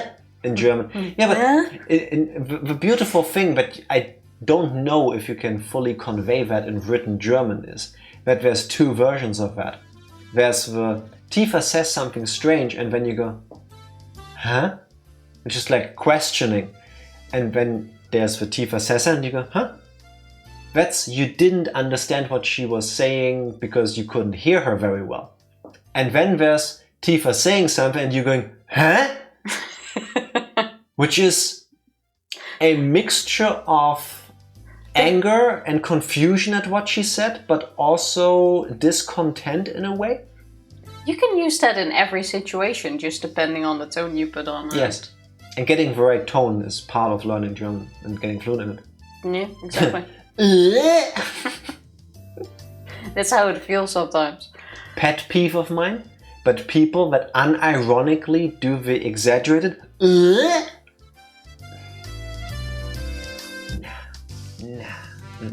It's like people sneezing super loud on purpose when it's really quiet. How do you sneeze super loud on purpose? Like your mom does. I don't think that's on purpose. I'm sorry, she does not need... Her mom sneezes like Godzilla's heat ray. But I don't think that's on purpose. Yes, I'm sorry, it has to be. Like, in the split second where she goes like... She inhales 101% of all oxygen in the room. And then followed by that is an earth-shattering... I can't describe it. Honestly, I don't think you could even transcribe the sound. Like if you were to record it, there would just be nothing. It would just be noise. But it makes the walls shake. Yes. Okay. Shook the roof. Firing my lasers. Ah, the good old times. Emote not working. Which How one? dare they? Was it because there was no space behind that? The Ralph one is working at least. That's true. The most important part That's is true. That's right. Rika-chama's Furude clan is ancient and honorable and has worshipped Oyashiro-sama for generations. What's oyashiro-sama? Huh? Huh. I'd always gotten the feeling she wasn't quite your average person, but it turned out she was from an esteemed family. After her father, who was the shrine priest, died the year before last, she's really been doing her best to learn the rituals. Not 2 years ago, the year before last.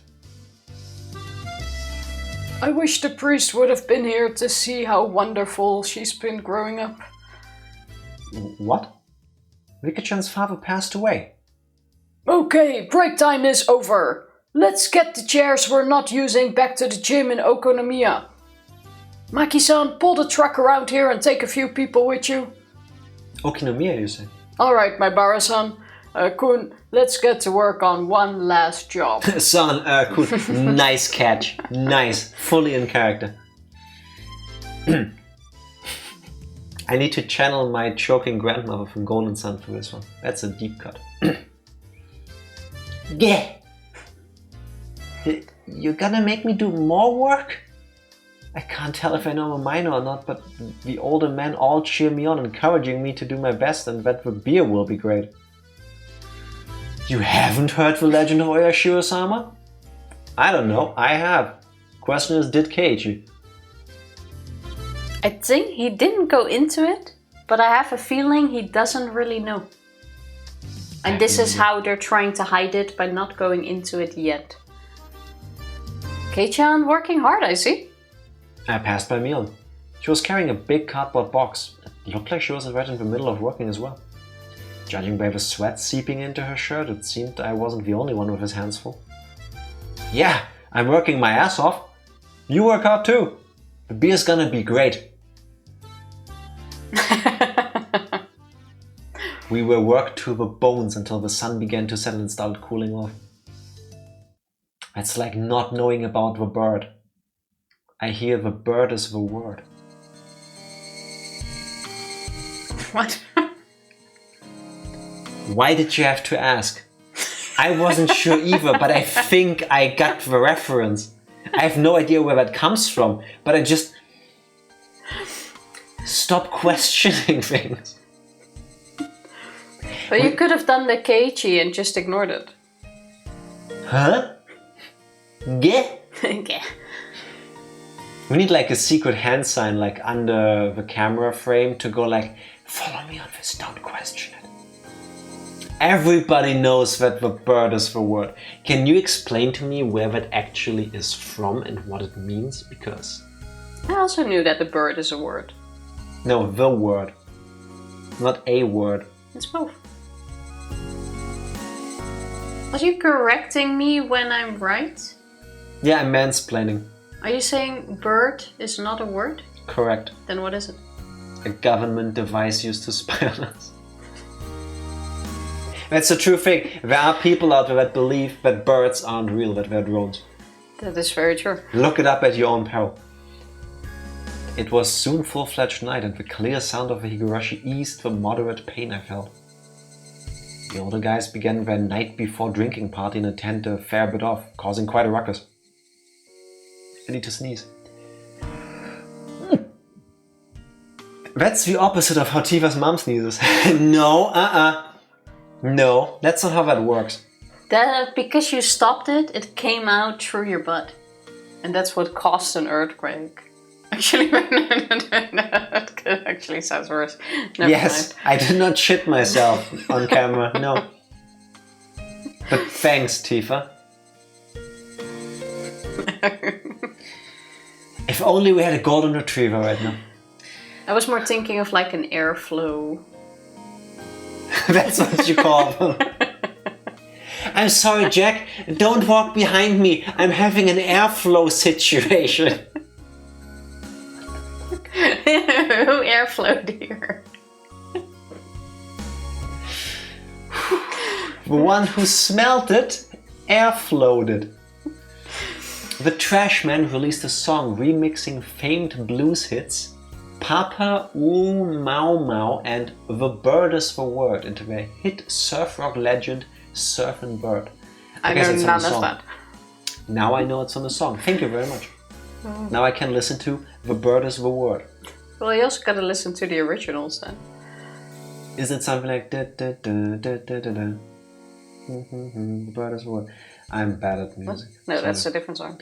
The Shrine Grounds, on the other hand, had turned into a lonely road tickled by the cool evening breeze, despite being so festive just a little while ago. I love when something gets tickled by the cool evening breeze. The wind felt good. That was the airflow. There you have airflow.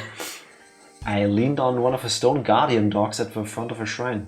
I gave my legs a good stretch as I let my mind wander, and suddenly a paper cup filled with barley tea was thrust before me. Kei-chan, great work. Here's some tea for you. He really isn't getting a beer? You're so considerate. Thanks, me. Her voice sounded exactly the same, but it felt somehow different. Wait, you're... Hey, it's Shion.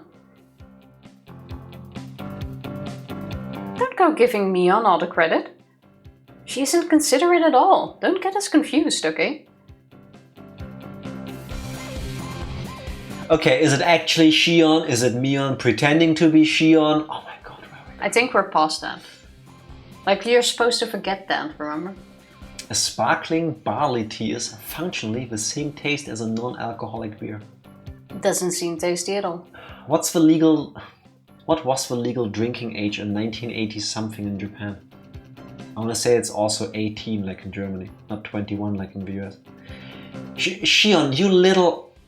Now that I've caught you, you're not getting away. It was your mistake, Kei-chan. I've never said I was anyone other than Shion. Star. No, guess I can't argue with that. That's right, you're no match for my older sister, so I can't let you be a match for me either. Anyway, your tea. It's going to get warm. I want to say 20. Okay, fair enough. Oh, it could be that it's much higher there, yeah. Yes, you can argue. I mean, We did already argue about this, and she does still have a small point though.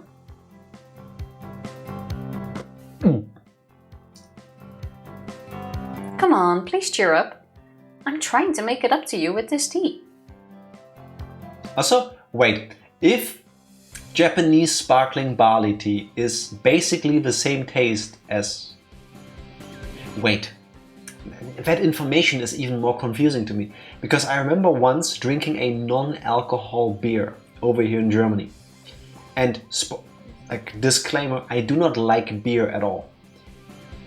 That beer without alcohol tasted exactly the same as the beer with alcohol. So I don't know if that's the same everywhere or for every type of beer, but if that barley tea concoction tastes the same as beer, like, isn't that also bad? Like, what if you do they also look the same? Because imagine you have somebody who needs to stay sober, maybe because they're a recovering alcoholic or something, and you mix up your sparkling barley tea with beer. I think you're overthinking. Most non-alcoholic beers still taste like beer mostly by design. That's what I was thinking. Yeah, so also not nice. Yeah. Which is funny because I don't know anyone that started drinking beer because of the taste. Like, beer is something you need to learn how to drink. Yeah, I never understood this when people were like, "Oh, you need to learn to like beer." No, I don't. And then they start liking beer. It's like, why is it even a thing? I can just drink things that taste good and have alcohol in them if I want to do that. No? If they look similar enough that the cops can give it to you and claim you're drunk, like we saw. Yeah, true. We did have that with ooishi-san. I think recovering alcoholics shouldn't even drink non-alcoholic beer. Yeah, I agree with that. It's also just to it's not a risk, isn't it? go into temptation. Yeah. More of a fruit liquor guy, same. Yeah. As long as it's sweet enough to cover the taste of the alcohol. And the berry ones. Well, she did come all the way here to give it to me. I guess I'll accept it. I took the cup and downed it in one gulp. And then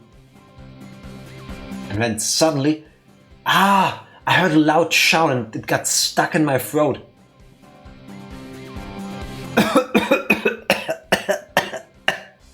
Which one is it this time? Is it the real Mion? Shion! Why are you hanging out with Kei-chan again? She is causing shit on purpose. Because unlike you, I'm very considerate. Kei-chan was so sweaty. I couldn't leave him alone, so I brought him some tea. How did you know he was sweaty? We even talked earlier about sweat-soaking shirts. How did she know we were here and were getting sweaty? She probably saw us. How? She lives in Okinomiya. Yeah, and her family is part of this too. But they were only looking for male hands. Yeah, and the Women's Society is also here. Oh yeah, making because the tea. Somebody needs to do the women's jobs, like cooking and cleaning and looking after the children. By the way, why are you holding 2 cups of tea? Mion's face went bright red and she tried to hide the paper cups behind her back. Well, this is... Because I was really thirsty, you bitch. Just say it was, for... There's no way you, such a rough, timid, good sister of mine, would ever briskly bring a male classmate tea, is there? Also, I'm sorry, I'm getting whiplash here. Rough, timid. Like, aren't those basically mutually exclusive? I've never met somebody who was timid but rough at the same time. I think I get what Shion is saying though, but I also get what you mean. Like, it doesn't feel weird when she says it. So what are they? What are those 2 cups of tea? These are, well, right. I was just so thirsty, I figured I'd drink too. Yes, and now slam them. That's so like you. Come on, Chuck.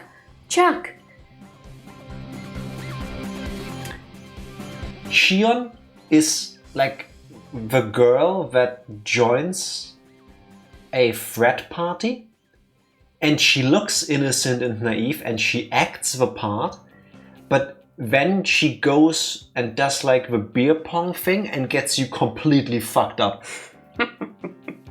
And then laughs at you as you puke out your guts, you know?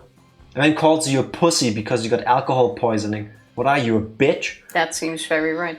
I think she's implying she's trying to be girly and failing because she's a tomboy. I'm so happy I skipped that entire part of puberty and I never had to deal with this. As Shion cheered at her, Mion downed both the cups of tea, one after the other. What a fabulous drink that was. I expected nothing less from you. Kei-chan, you give her a hand too. Wait, suddenly the situation has gotten unbelievable. Mion doesn't usually get manipulated so easily like that. I've known for a while now, but Shion is terrifying. Mion, you can't hold your own against Shion? I hate her. And lately I hate her even more. Just then I heard the snap of a camera shutter. Oh, look who's there.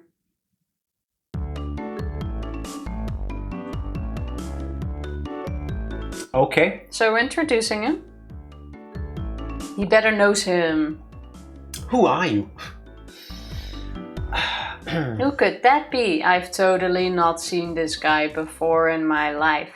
Tomitake looking like this is the reason I'm going to the gym. I want to go for the Tomitake body. Yeah, that one. No, not that one. Like he is wired. If anything, more like the first one. No, that is the body type I want to achieve. I want to get so buff, I want my fingers to fuse together into flesh mitts. Now, this I wouldn't mind looking like. At that point, if I ever look like this, somebody please give me a sandwich. Like this is like 0.1% body fat. I don't think we have that dedication. To everybody that can pull that off, kudos to you, but please stay healthy. It's not for me, though.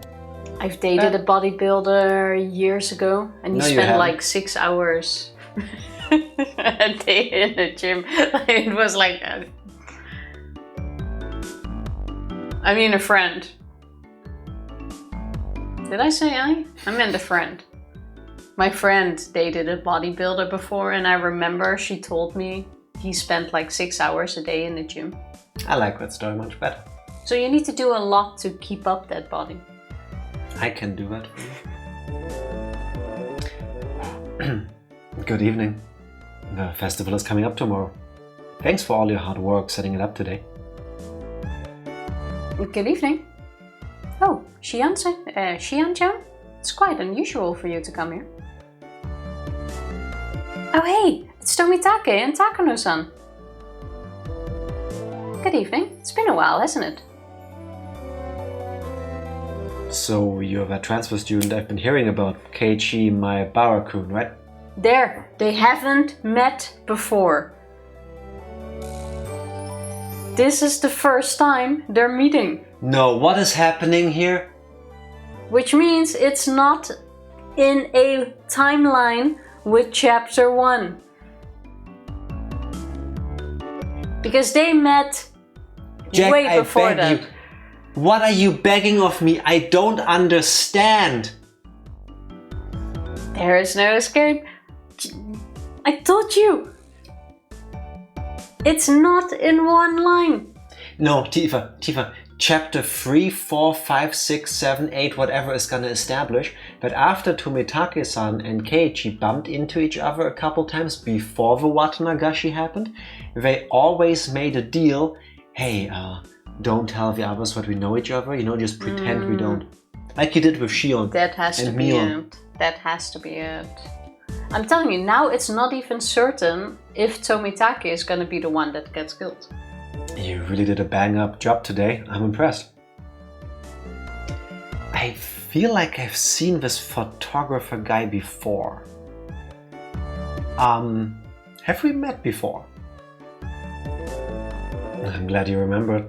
We've passed many times on the road, Keiichi-kun. I'm Tomitake. I'm a freelancing photographer from Tokyo. Nah, I'm sorry. If they really are gonna bring it like this, we had whole conversations with them. No. This is, if they really do it like this, it's bad writing. You can do that all you want, but you have to agree with me. I'm not gonna lie, that is such a Tomitake thing to say. I know it. If they go like this, that is bad writing. We've had too many conversations, too many times where we went like, oh, it's Tomitake-san. I stick to my point, it's not the same timeline. You know what I hate the most? I appreciate out of all of you that you're not spoiling anything for us so much. But at the same time, I'm telling myself that so many times you or I say something and then people want to write something, but they cannot. Because it will be a spoiler either way. Because the game is so wild, so open in terms of what could still happen, that anything is a spoiler. That could be, yes. What do you think that Legend of Oyashiro-sama is? I do believe in it. Telling you it's gonna be not one line. Then, do you recognize me? I'm sorry, but I don't. And also, in chapter 1, we met her the next day and it was the very first time. If we met her the day before, we would have remembered. Half the fun is watching the hilarious way things are interpreted or otherwise hilariously wrong. Thank you. So I have a feeling, Tifa, that what we just witnessed is either going back to what Keiichi also said in chapter 1, like he has seen these people before, but he doesn't remember the names. Because all of his life he spent living in a bigger city where everybody was anonymous, basically. You didn't bother to remember the names of the people you came across because it didn't matter, so you're just not used to it. And he has a really hard time because all of these people know his name and he knows what they know what he looks like, but he doesn't remember them and he can't tell you what they're called. Not remembering a name is one thing. If you meet someone in the evening, you will know their face when you meet them the next day when you had a conversation with them. Or this is just culturally a Japanese thing to do. No. Like this is a normal thing to act in the 1980s as a 15-year-old who has moved to the countryside. I know you want it to fit with chapter 1. Yes, it does. But it doesn't. Yes, it will. It doesn't. It will. Either this is going to be bad writing if they just go like, oh, this is a continuation, or there's going to be a really good explanation on this, or it isn't the same thing at all. Repeat it! Keiichi doesn't have a twin brother with the same name as him. Are you sure about that? I wouldn't be shocked now if the plot twist is that he has a twin brother. And it's not Keiichi, it's Keiichi. It's Keiichi with one eye. Exactly. So what you're saying is sometimes you want to go where everybody knows your name and they're always glad you came? Yes. Yes, I do. It's a song. Yeah, I was gonna say that sounds familiar. Keiichi does not have prosopagnosia. Are you sure? Nah, this time they introduce her. It's Takano Mio, who works at the hospital. It's not. Carry on. Exactly the same. She's Mio Takano-san. Do you remember when you were at the doctor's office when you still had a cold, Keiichi? See? They're trying too hard. No, it's not the case. Mio-san is one of the nurses who works there. I love how she rejects the premises of the story now. I do. For the reasons I just explained. I reject that this story exists. It doesn't work like that. I don't reject that it exists. I reject that it's the same timeline. Call me Takano. Sorry, I talked over it. Call me Takano. I'm pleased to meet you. Tell me when you're coming in for treatment. I'll prepare a huge needle for you. That's very thoughtful of you. Tomitake-san seemed to be quite entertained at the Sonozaki twins being in the same place, and he took picture after picture.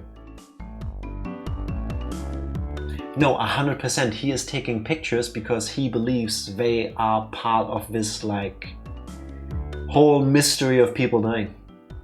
Blue truth! There exists some alien X erasing people's memories selectively to make this make sense.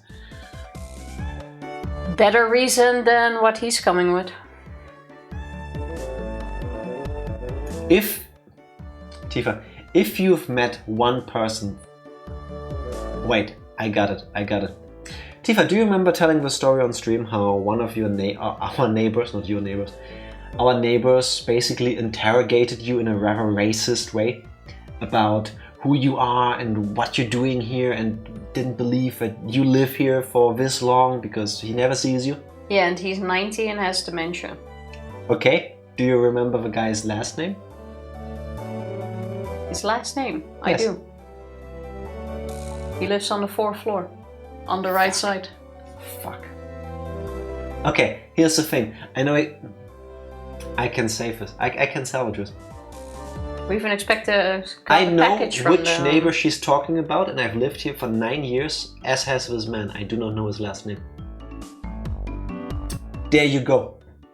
It is not weird. But it's okay that you don't know his last name. I only know the last name because we got a package for him. It is not weird that people who have met each other once in passing and then never again, or twice, in case of Tomitake-san and Keiichi, reintroduce themselves in a social setting. Yeah, but you misunderstand. It's not the fact that he doesn't remember the name.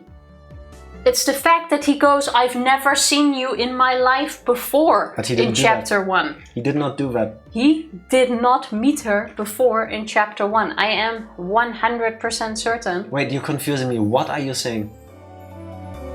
In chapter 1, yes. When he met her, he had never seen her before.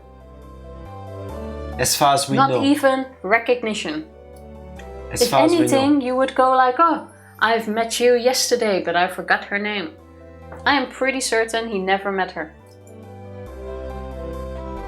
Okay, yeah, with Tomitake reintroducing him in a social setting as to not embarrass Keiichi in case he doesn't remember the name, okay, fair enough. Tomitake also doesn't make sense because we've had conversations with this dude where we addressed him by name. Several times. Yeah, out in the woods, which was weird. Doesn't matter, we knew his name, we talked to him, we addressed him. But your point about Nurse Lady stands, because as Dark Lord reminds us, I believe he openly describes Mio as a woman I've never met before. Yeah. I'm pretty certain that was the case too. But what does that mean, that Keiichi Maebara has been replaced by an alien made to look exactly like him? There are actually 8 Hinamizawa's puppet back clones of the same people. Yes, history that reminds me of a movie. Keeps repeating. She swapped chairs and you can tell now because she just went. Yeah, that's his chair. I've heard about them, but this is the first time I've actually seen a pair of identical twins. You really do look exactly alike. We're not just alike on the outside. See, our underwear matches too. No, nah, hell no, no. What? I mean, with Shion, it doesn't really matter when she's at work. We basically look at her in her underwear too. I thought we went with a bad crowd, but it's worse than I thought. Aliens! So I would assume that Shion isn't too shy about that. Yeah, you idiot! What the heck are you doing? Things have never been as lively as when the two of them are together.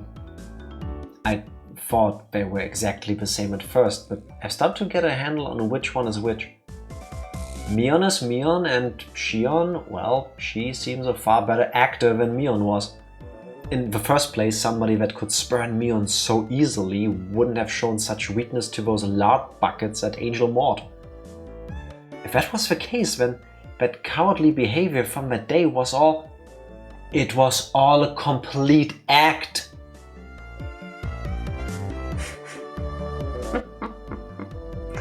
but why though? Like, oh, I really enjoy getting sexually assaulted by people. What the fuck is wrong with you? I think she was trying to see what we were made of.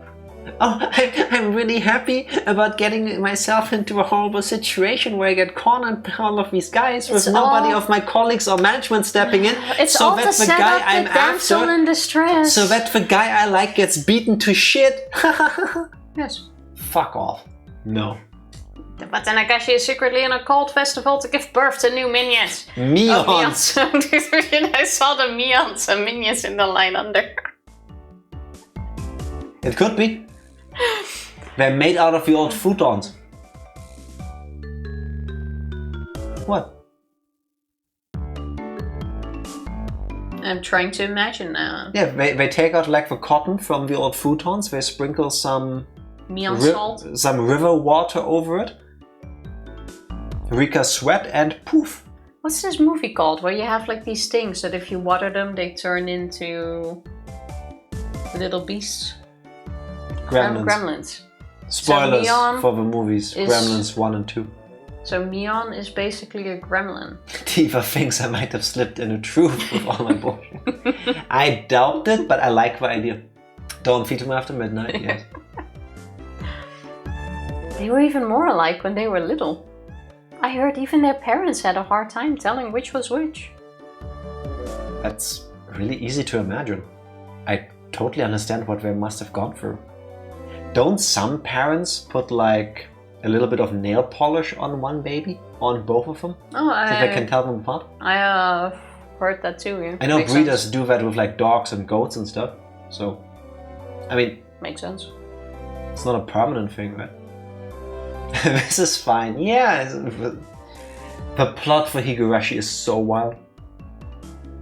Takano gave me kind of an odd look, but explaining would have been a pain, so I didn't bother. Tomitake, are you going straight back to Tokyo after you got your pictures of the festival? Yep, no, I would rather just stay here forever. Silly adult things, that's all. I hope your photos win a fabulous prize soon. I've been praying for it.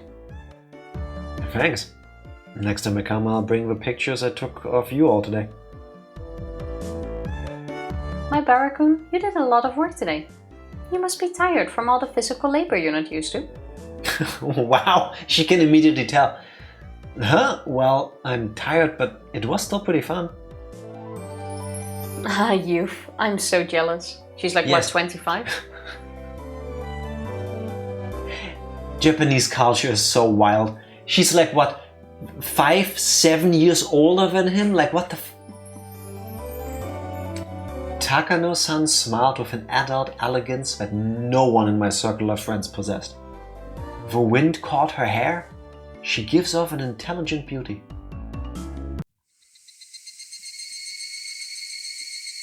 Okay.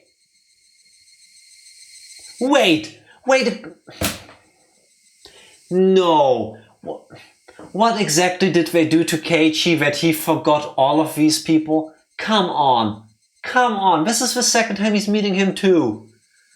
Oh, so we're gonna go like, because he's from the city and you know he doesn't meet a lot of people and maybe meets a lot of officers, he doesn't remember this officer. I'm writing this now down as a prediction.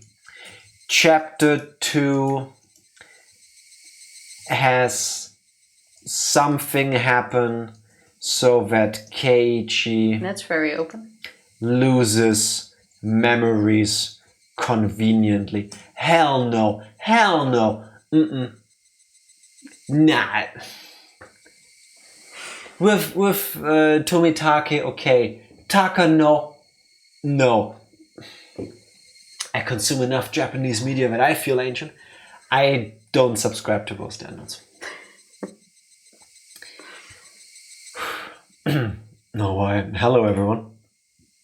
It seemed like our merry crowd was standing out. This time an overweight older man addressed us.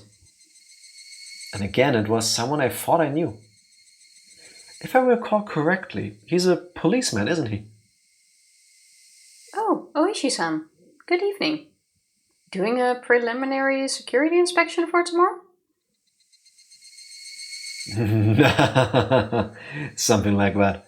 Oh, if it isn't Tomitake-kun. It's certainly been a while. And how did you remember my name?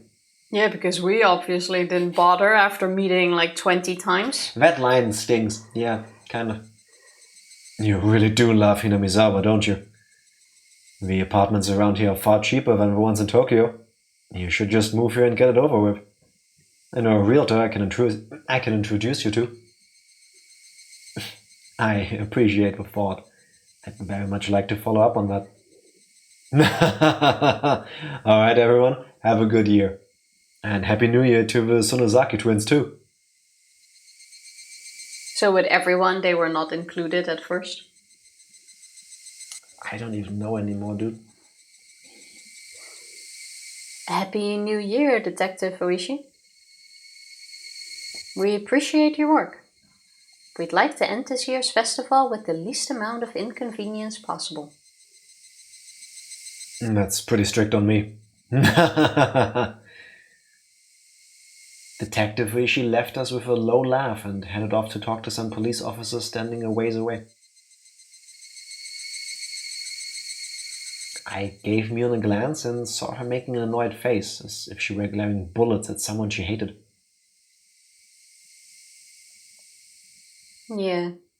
It'd be nice if the police didn't have anything to do during Watanagashi this year.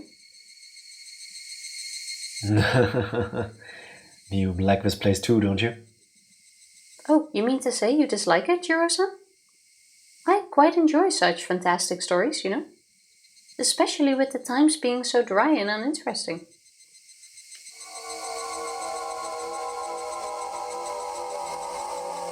When did he learn about the curse in chapter 1? I want to say episode 5 as well. It was after the festival, no? Or was it before already? During. It was the night of the Watanagashi.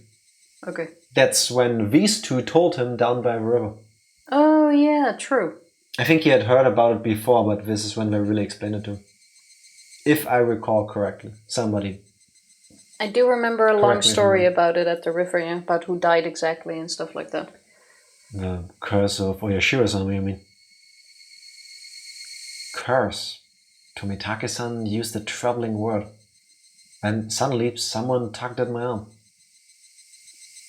Kei-chan, I'm pretty hungry. Wanna go to the tent with the drinks and have some candy and sweets? Jack flailing as all his theories are in shambles. Not all of them. No, looking over at my notes, no. Some we don't know until the end, I think. All the ones I wrote down, one has been confirmed that stuff did happen at the festival, and the others have not been debunked yet. So it was really stuff's gonna happen at the festival. Yeah, but like stuff. Of course stuff is gonna happen at the festival. But sure, it's fine. I'm up for that. I've gotten a little hungry as well. Okay, let's go. A moment later, Shion said something to Takano and Tomitake that stung my ears and gave me a start. I wonder who will die and who will disappear this year. I pulled back from Mion's grip and stopped abruptly. Shion, what did she just say? It felt like the air around us dried out all of a sudden. Let's go, Kei-chan. They're talking about something silly anyway. You still haven't told Kei-chan? I make it a point not to spread stories like that. Shion's cold and quiet tone and Mion's harsh voice were quite the contrast. Hey, wait, hold on. What are you talking about? If you know something, then tell me. It doesn't feel right being the only one left out, you know? I don't understand this. Someone explain it to me. However, Mion didn't seem to be at all willing to grant my request. She squeezed my hand in hers a bit, but when she realized I would hold my ground on this topic, she let go. I'm gonna go to the drinking tent first then. If you don't come soon, Kei-chan, there won't be any left for you. I get it already. I'll be there soon. Mion left, trotting towards a particularly noisy tent on the other side of the shrine grounds. Before she got there, she stopped and turned back around. I showed no signs of going after her though, so she ran off. I'm so confused. Stuff happened at the main event? No shit, Sherlock. How was I supposed to know back then as well it's gonna be the main event? I could tell you if you haven't heard, I suppose. But it might be smarter not to ask and go with her to eat dessert. Hey now, you've already gotten my full attention here. I'm not going to leave without asking at this point. I think Keiichi has the right to hear this too. My sister was just stealing that from you. Shion's voice was bristling with thorns, as if somehow blaming me on. What on earth are you talking about? I don't really like people acting so self-important. Takano-san, realizing how prepared I was, looked across the group. After confirming that there were no objections, she opened her mouth. Okay, so now we learn about it a day earlier.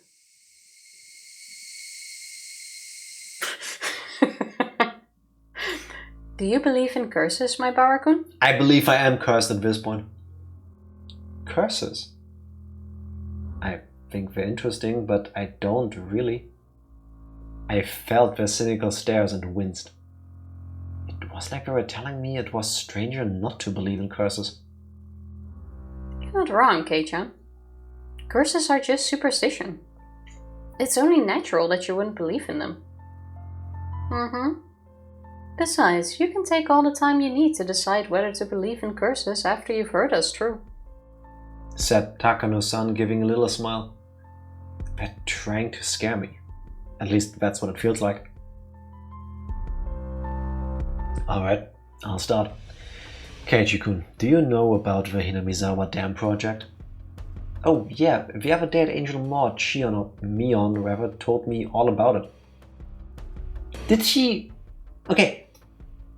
How did he forget now about all the newspapers he dug out when he was at the junk site with Reina back then? Because he had a whole ass panic attack about that. And while I agree that he might not remember all the intricate details about what he read in there, I think standing out in a junkyard, trying to dig out a Colonel Sanders statue, finding weird magazines and newspapers and having an existential crisis about it, that would stick to your memory. No, just me? No, I agree. But I don't think I need to go into that again. When was that? I know, right? I don't remember a junkyard. Also, what KFC thing are you talking about? There's no KFC here. Yeah, I guess. You mean the plan? You mean the plan for the giant dam that would flood all of Hinamizawa, right? That's right. Residents of the town banded together to fight it, and a fierce battle with the government unfolded. I've heard that too. The entire village united, using all the power at their disposal. Mass media, political influence, and other things, and fought the country. The way Mion described it made it sound like a boast. Oh, you know quite a bit about it. Yes, you're right. It's practically an epic tale of how just 1,000 or so villagers banded together and rejected the government's plans. There is no escape. Or epaxi on cigarette. That sounds like an old Latin curse. So I had to do the hand. Seems from an exorcism. Yeah, that's what the nurse yelled at me when they came over the other night, standing at the foot of my bed. Epaxi on cigarette, epaxi on cigarette. I was floating up, and then I hit my head on the ceiling. And then suddenly she was gone. Yeah, and I wasn't hungry anymore. I don't know how that happened. Must be... Coincidence. A coincidence, exactly. There's no gas leak. Did you hear this from my sister? You told... Wait. I am so confused. But wasn't it Shion that told us? In the restaurant. Yes. Or is this supposed to indicate that Mion does actually sometimes pose as Shion, and the one that was working at the restaurant at the time when they told us the story was actually Mion posing as Shion? I'm confused. She likes those kind of epics, you know? Yeah. She told me. Are we confused? Wasn't it Shion in the restaurant that told us? When did Mion tell us this? Am I losing my grip on reality, or is my memory that bad? Or did Mion only tell us like the basics and then Shion went into the whole details of what happened? That 100% was at Angel Mort, so the character presented to us was Shion. We never met Mion at the cafe. No, but in the restaurant we spoke about all of the details. But maybe before that we already got some... No. Mm-mm.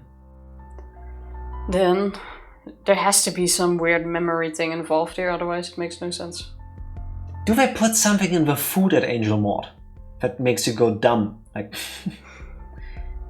there was, however, an officer for the Hinamizawa residents' opposition faction. Let me start over. There was, however, an office for the Hinamizawa residents' opposition faction. It was this shrine. You know, the assembly hall? That's where it used to be. Now that the whole thing is over, the senior citizens just use it for group activities. At the time, though, it was their last bastion. Takano-san explained this, pointing a finger towards the assembly hall. I had been carrying things in and out of there all day. I mean, I would understand if they put an office like that in the mayor's house or something. But having an office on shrine grounds made it feel kind of like a base camp for Sengoku period warriors. That was basically the mindset, though. Placing the main force on the shrine dedicated to Oyashiro-sama, Hinamizawa's guardian deity, was like a prayer for victory. Oyashiro-sama. That was definitely it. We mentioned Oyashiro-sama's curse before. Is it the same Oyashiro-sama? Do you know about Oyashiro-sama, Keiichi-kun? It's the name of a god worshipped at the shrine. It's said that he protects all of Hinamizawa. Well, I don't really know much about him. I see. I think Takano-san knows more about the rest. Tak, you're it. Oop. Well, that is generally the whole story. Oh, come on. Here, and now Tifa tells you us. Well, that's it. Sounds like me. Oyashiro-sama is the ancient god passed down in Hinamizawa, and the villagers say he has been protecting the sanctuary from the poisons of the outside world. Like the internet. So essentially, he's a basic, standard guardian deity. Wow, did you just call him basic? Yes. Now we're gonna get cursed. That's why Keiichi dies at the end. Calling him basic like that. I guess you can find that sort of god anywhere you go. There's research into whether worshipping Oyashiro-sama is a manifestation of a kind of elitism too. What I mean is that the worshippers might think of themselves as chosen people. So it's a cult. Believing yourself chosen, a nationalistic belief that you are part of a superior race, that you're a special clan chosen by the gods. They believe that they are superior clans, so they believe strongly in cooperating with others, but they also end up being exclusionary towards other clans. I won't go into too much detail, but it's the sort of national and religious ideas that lead to war. Of course, that goes for Japan too. I was gonna say, I remember the Axis of Evil, and Japan and Germany were good friends back then. That's the thing that happened. A long time ago, the people of Hinamizawa strongly believed themselves different from humans, that they were above them. They believed that interaction with the lower world would sully our souls. So everyone believed that if one from the lower world came to the village, they would be sullied and suffer the wrath of Oyashiro-sama. Apparently that kept everyone away.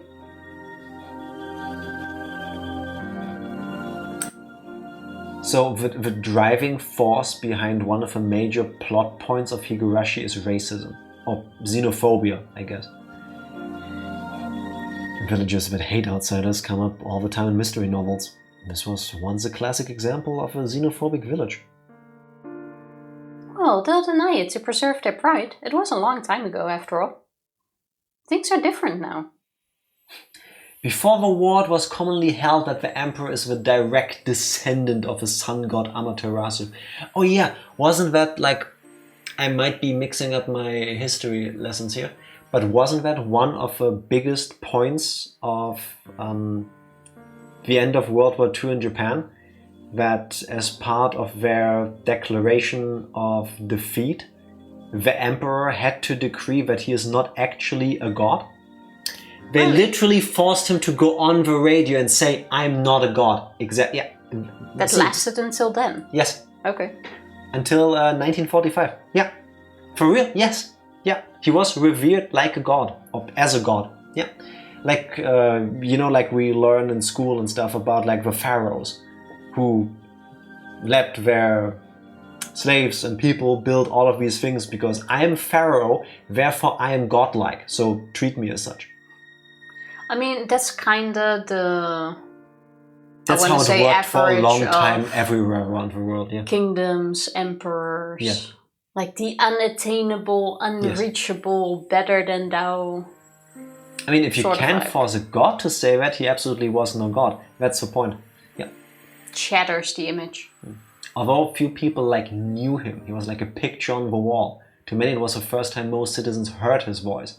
Yeah, that's patriotism when you have the picture of your leader on the wall. I mean, you gotta keep up the appearances, right? If you tell people there is a god living in our capital city and he rules the country, you can't have him be like a public figure. That you have to... If you do cult of personality shit, you gotta be good with that. It's not like nowadays with social media around where you could spin that into a cult. Different times. The less people knew, the easier to perpetuate. It's actually the era where he's still the emperor. You change your name after you die, hence the Showa era. Okay. Amazing. I did not know that. Fuck cults, bane of humanity. I agree. Shion followed up quickly, having sensed the thorns in Tomitake-san's words. Tomitake-san, embarrassed at what he said, scratched his head. So, this shrine worships Oyashiro-sama, thinks of Hinamizawa as holy ground, and its symbol of a traditional hatred for the outside world. I get it. So that's why they chose the shrine of Hinamizawa's guardian spirit as their base of operations, to resist the Sully Dam construction project that came from the outside. Correct. Smiled Takano, pleased.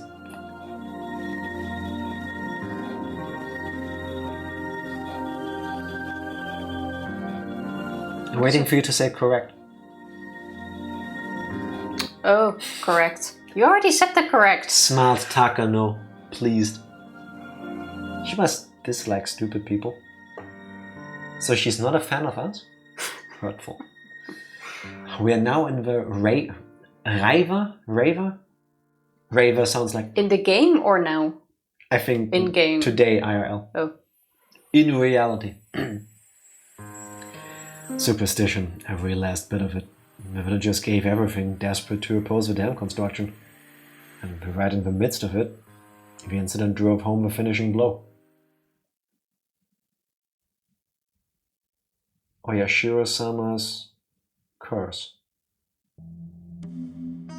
The person managing the construction site of the Hinamizawa Dam was murdered. Ooh, the music. Okay, it was just a sound effect one. 4 years ago, I believe. It took the newspapers by storm. Do you remember it? No, not really. He had a fight with a subordinate and was beaten to death with a pickaxe. His limbs and heads were torn off and the remains disposed of. His heads. I said head. You said heads. I'm quite sure I said head. Was he a Hydra? One of those dismemberment homicides. They were all the rage at one point. He says that like it's the latest trend, like the Tide Pod challenge was for some time. Still stupid, but... And sometimes it is. Such a gruesome incident. But it was just that, an incident. A person caused the incident after all. Should we really put it down to the curse? Jack is right, you said heads. Jack needs to be right occasionally. Thank you. Then I'll take it. Mwah. Thank you very much. Then the following year, the man who had organized Hinamizawa's group of dam proponents, he fell from a cliff while on vacation and died. Apparently it was an accident. The fact that she has that face on with that line being... No. Well, we did think she was evil before. Yeah, she still is. Of course, most of Hinamizawa was hostile towards him. The police were all over the case as if it were a homicide, but in the end it was judged to have been an accident. Now it's an accident. This is the most curse-like one, but it's still far-fetched. And then, on the next year, this time the priest of this shrine contracted an unknown illness and suddenly died. This may sound a little rude, but the old priest was kind of a wait-and-see type. The whole village was in an uproar about the dam, but he just kind of didn't want to seem to bother. The shrine was the symbol of the opposition movement, and its priest, well, his attitude worked against him. The villagers at the time had hoped for a leader, but their hopes were betrayed. Some people were apparently pretty angry too. Is she pointing at one of those some people? So at the time, all the older people were like, "This is oyashiro-sama's curse." That's what they said. It didn't seem like every year, it did seem like every year, dam-related people the village had resentment towards were dying. It was pretty creepy. Oh, and also, it's interesting, all of those incidents and accidents always happen on the night of a Watanagashi festival.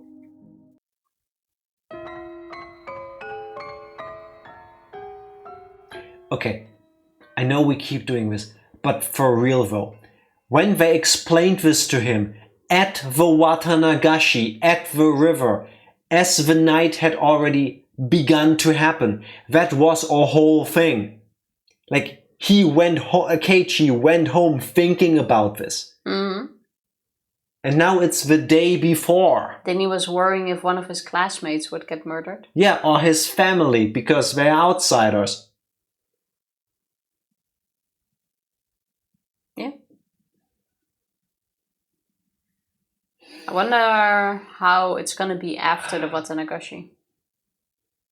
Like, who gets murdered? What? See? Starting to sound like a curse now, isn't it? And then the year after that, in other words, last year, the sister-in-law of a man who was the leader of the dam proponents, the one who accidentally died, was discovered dead, having been beaten to death. Of course, they caught that criminal. Huh? Wonder what that means? I just wanted... I swear, if this was a show I'm watching on like Netflix or whatever, it takes every fiber of my being to not whip out my phone and read the plot synopsis to You make would sure be reading after the first 10 minutes. any of this makes sense. See? Yeah, it's kind of fucked up. Yeah, it should be a line in the game. Some people would give their right arm for the privilege.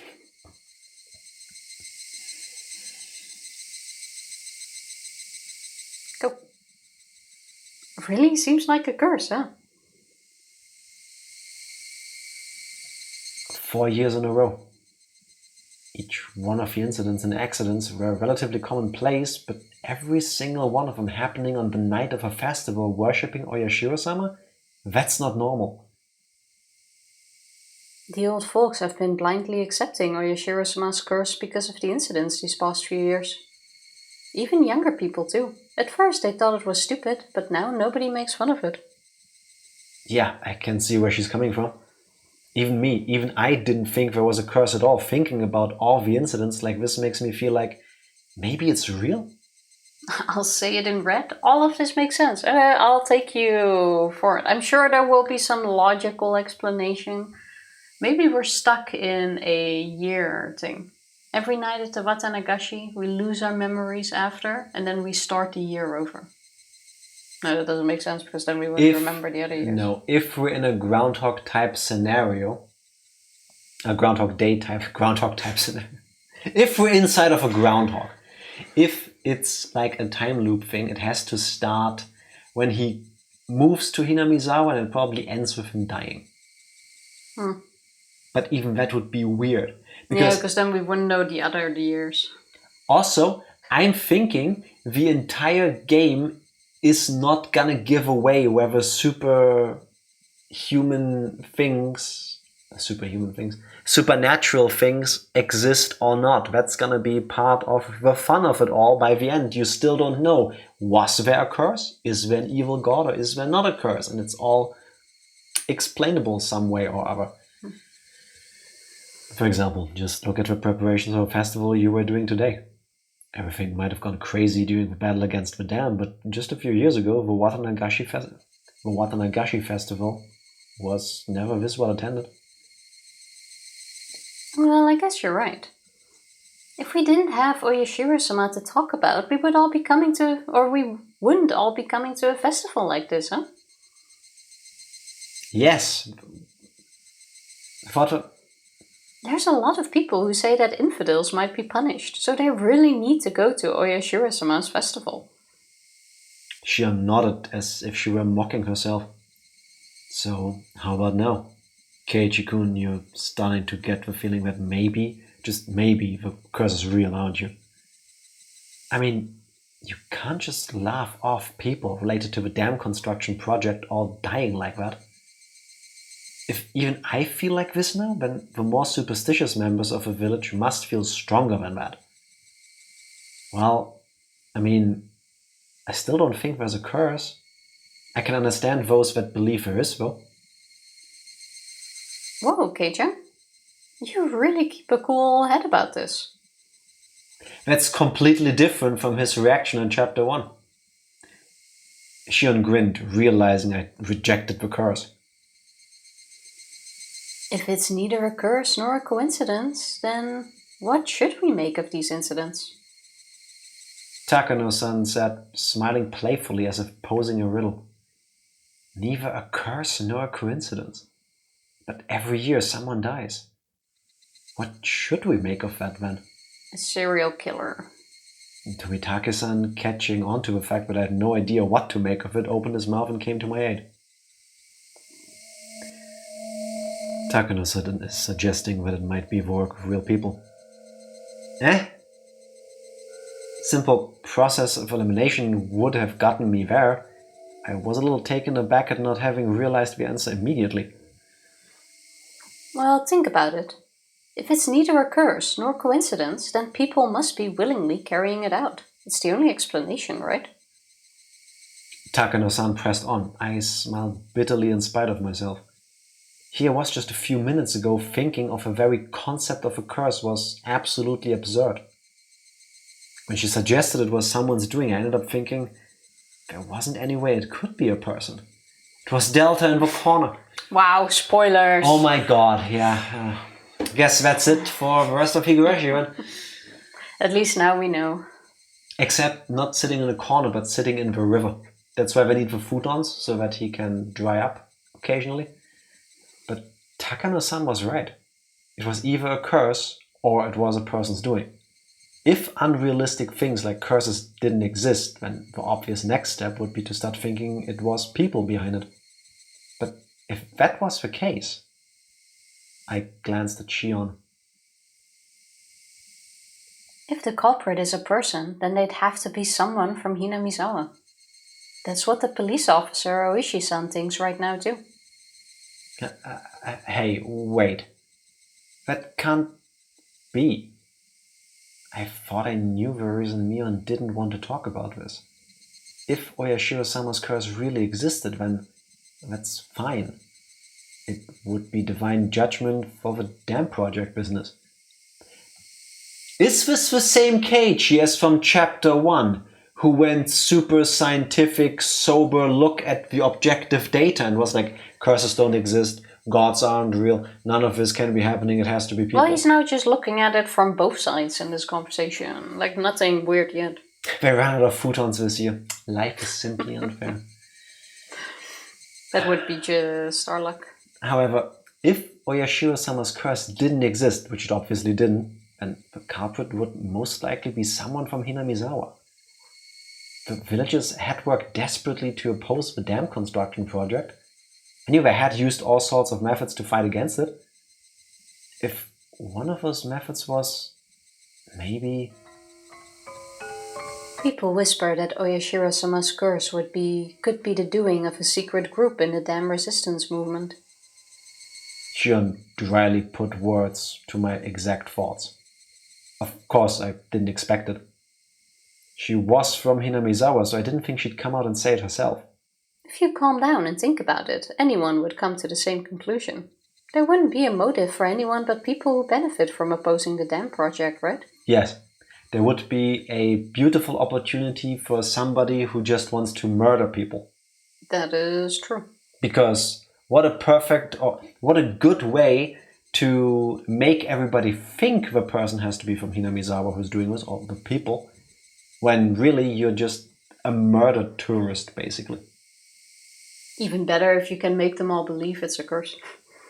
Yeah, I mean, I don't condone it, but, trying to think like a deranged serial killer. I guess that's true. Admitting to the existence of a darker side of a dam conflict would be rude to Mion, who spoke of it so highly. But it wasn't me. So I couldn't just accept Shion's seemingly logical viewpoint. One more thing. The police probably don't know this. There's proof that someone from Hinamizawa committed these crimes, and the people of Hinamizawa know it. What? Shion rebukes me to keep my voice down. Sorry. But this proof, what is it? It's the fact that one person dies and one more person disappears. One more person disappears? That means someone besides the one who died from the curse was a sacrifice. What do you mean by disappear? They just vanish and you never see them again? That's right. Suddenly and without a trace. As she spoke, Shion pretended to do a trick with her hands like she were making a magician's head disappear. One dies a mysterious death and one disappears never to be seen again. A strange vanishing act. But then why? How does that equate to someone from Hinamizawa being the culprit? Well, actually, Hinamizawa has this one really old legend. It's about how people offer sacrifices to Oyashiro-sama to calm his wrath. Sacrifices? Yes. They say they used to wrap a living person up in a bamboo mat and let them slowly sink down into a bottomless swamp. Oh, that's quite horrible. That is a fucked up way to go. Takano-san, though explaining something pretty terrible, has a look of glee on her face as she did so. As far as I can glean. This is 100% Tifa telling you a story like this. Like, not that she enjoys what's happening, but is that a word? The macabrity of it all? Like, how weird, how out there it is, just gets her all tingly. I can't deny that. As far as I can glean from the literature, blah blah blah, it actually took 3 days and 3 nights for them to sink. That's even worse. See? Even people a long time ago liked symbolism. As the body sunk, Oyashiro-sama's anger would be quelled. Both were submerged into the deep. Takano-san was the only one laughing at this. Was she telling a joke or something? Shion didn't move to deny it, but I felt a difference in temperature between her cool expression and Takano-san's. This whole conversation, well, I think you can imagine after hearing it, but it's the secret history of Hinamizawa. Everyone who has been in Hinamizawa for a long time knows it, but they don't talk about it. Lol, Lemao even. Wonderful. Yeah. They're dying. Takano-san's not from here, but she knows quite a lot. She really likes local history, folk legends, stuff like that. She learned about it all by herself, too. I'm really not all that amazing. Just curious, that's all. Like a child. I just want to see scary things for the fun of it. Well, that's an apt description of Tifa. Tomitaki-san laughed, a little bit embarrassed. Wait a minute. What does that mean? The other person who disappears during the incidents? You're saying we're offered as a sacrifice? Yeah. Shion answers in one word before anyone else can speak. Someone dies when someone disappears. Well, whether they actually get sacrificed or not is a different issue. But every time something happened in the past, one person died and one other person disappeared. For example, the first one, where the dam site manager was killed, apparently one of the people responsible for that still hasn't been arrested. Couldn't that just mean he managed to get away? I don't see why we should treat him as a sacrifice. Well, that's basically what I think too. It was also the year after that with the leader of the dam opponents. You said he fell from a cliff and died while on vacation, right? Mio and I are on the same wavelength. She just like you for real. Yeah. For real. Apparently his wife fell as well. The police investigated fervently, but they were never able to find the wife's corpse. Yeah, fervently...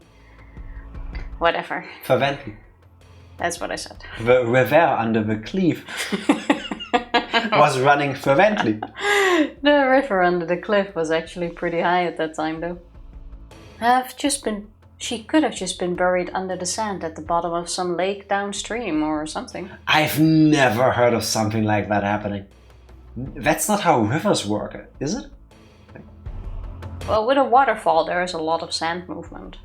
If the body got stuck. I don't know about that. I don't know. I'm not an expert on waterfalls. The perpetrator of a dismemberment like that wouldn't want to be caught, so they'd be desperate to run away and hide too. I thought I'd heard about cases where the corpse wouldn't surface after the person drowned in a swelled river like that.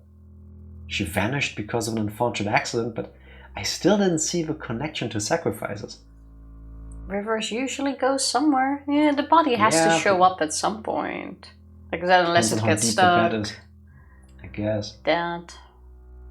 If you took each of the past incidents in turn, none of the disappearances evoked that terrifying of an image. The year after that, with the priest suddenly falling ill and dying, is much clearer. His wife left a suicide note. They found it in their house the night the priest died. It said something along the lines of her quelling Oyashiro-sama's wrath through her death. A curse that seems to turn up in this one, though. Also, at some point in this conversation, we should make a cut. Well, we may never know the truth of the matter. The swamp the wife drowned herself in was the giant bottomless one Takano mentioned before. The police investigated it, but all they could find was several of her possessions. They never found the corpse. The police suspected it was a faked suicide, and they're still investigating it now. Someone dies every year, and in the same way, someone goes missing every year. Is she trying to tell me that everyone who vanished was kidnapped by some extremely efficient means and dumped into the bottomless swamp still alive and drowned to death? But a curse, that's unbelievable in its own right. And the next year, what was it, the dam proponent's sister-in-law? She was killed. So at that time, someone else vanished. Someone did disappear. It was a boy around my age named Satoshi Ojo. He's the nephew by marriage of the woman killed. Shion cut in with a slightly strong tone of voice. She knew the boy who had disappeared pretty well, at least that's the vibe I was getting. Well, that about sums everything up. One person always dies, and one person always suddenly disappears. Leaving the suddenness aside, the fact that each incident involved one person disappearing. So that means the first person who dies is because of Oyashiro-sama's curse, and the second person who vanishes is because the villagers sacrifice them? Is that it? Kei-chan, there is no curse. Somebody kills the first person under the guise of the curse, and someone takes away the second person to be a sacrifice. But Shion, that means the criminal is in the village. That's what I've been guessing from the start. It's pretty shocking though, you know? We live in the Showa period. It's kinda hard to believe people are committing murder like it's nothing, using some ancient justifications, huh? That didn't have anything to do with our discussion, but I got the feeling that maybe Shion didn't like Hinamizawa very much.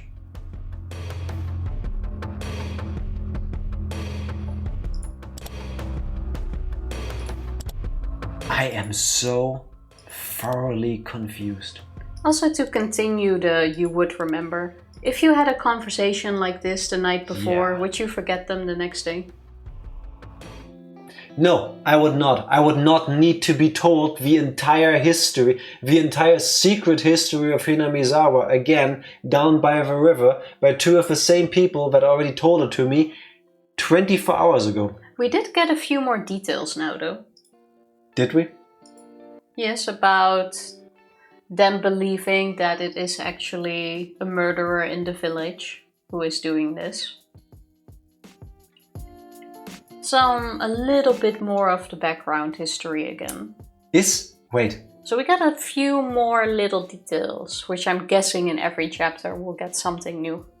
This is dumb, I think, but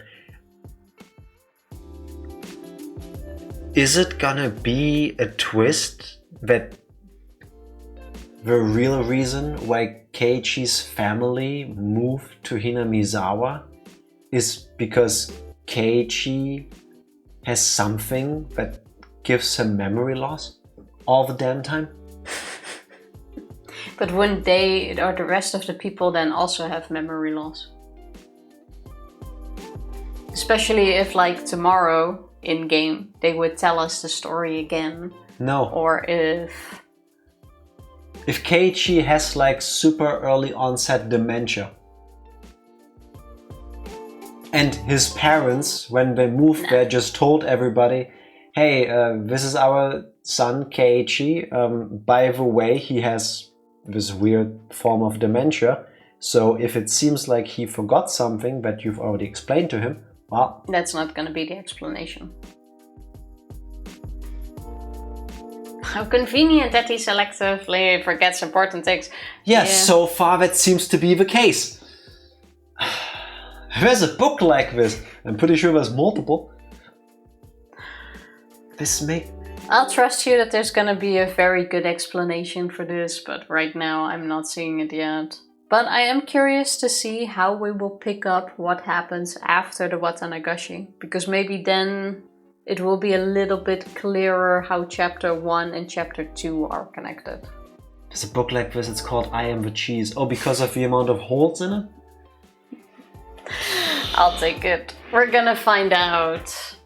Not until next week, Sunday, actually. This is gonna be a ride. I have no idea how they're gonna...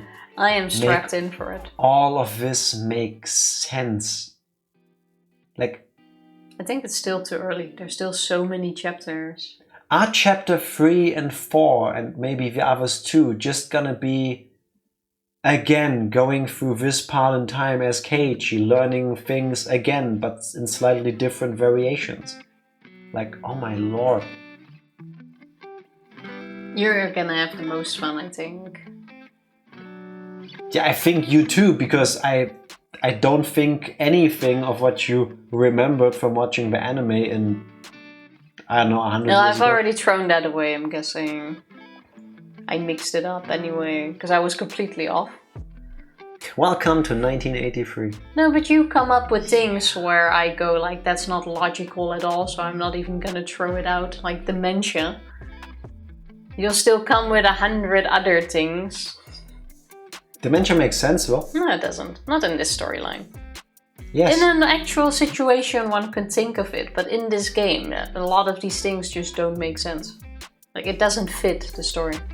I'm racking my brain. I'm trying so hard to think. Was there anything that happened in the scenes that he seems to have forgotten in chapter 1? Like this now. What in the world can make him spend the evening at the Watanagashi site with Shion and Tomitake and I already forgot the blonde lady's name again. Takano. Because it's not connected. To learn all of these things, and then literally the next day, he is at the Watanagashi, bumps into his friends. They play the fun Why can't you games. just accept that it's not connected?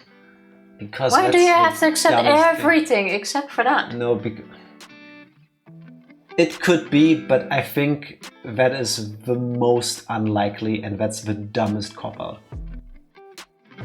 I'm currently still willing to go with it. All of these people were created last week and had memories implanted on them.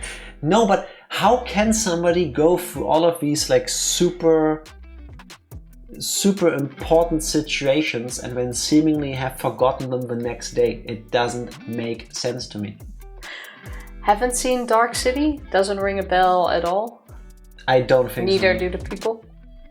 I'm guessing you didn't either. No. Or it's been like too I long. just said. Yeah. But yeah, we're gonna find out a bit more next week, hopefully. But for now, Tuesday we'll be back with Mario Wonder. Jack is twisting himself into a double pretzel. Yes, I am.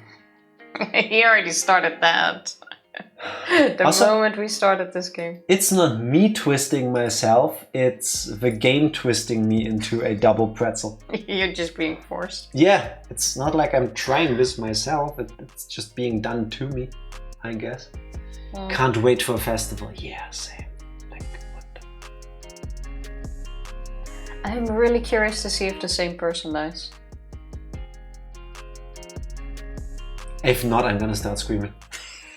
If it's not Tomitake dying and Takano disappearing, I think my head is gonna explode. You're doing it by refusing to accept certain theories. What, Tifa's theory that all of these things are kind of happening at the same time, but it's all different and they're not... That's not even the weirdest thing we've seen in a video game. Anyway, it's okay. At some point, you're gonna be with me.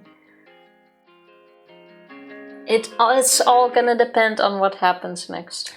I believe all of your words that by the end of it will all make sense and I will love it. Or at least it will be a great story. I hope so, at least. The 8 mini theory was the truth. I guess. I bet you're lying and there's actually 6. 2 of them just repeat. Because there's a glitch in the Matrix. Something like that. It is so weird. If it wasn't for all of... I'm trying to consolidate my mind. If it wasn't for all of you telling me, no, the story is actually great. This is the point, I would have dropped it playing it myself. Like, what You kind would of... have already read it up. Yeah, but I would have stopped playing and I would have just read the synopsis on Wikipedia and just be done with it. Because what are you trying to do to me? Like, but we will. Well, now you can have fun untwisting. I will do that in bed though. I will undouble pretzel myself, but off camera. You got this. I'm so confused. Like my head hurts. So confused I am. Tifa, press the button. Thank you everybody for hanging out with us and witnessing more Hinamizawa. We'll be back on Tuesday like Tifa said with Super Mario Bros. 1 and hopefully less salt for me. See you then. Bye! Bye.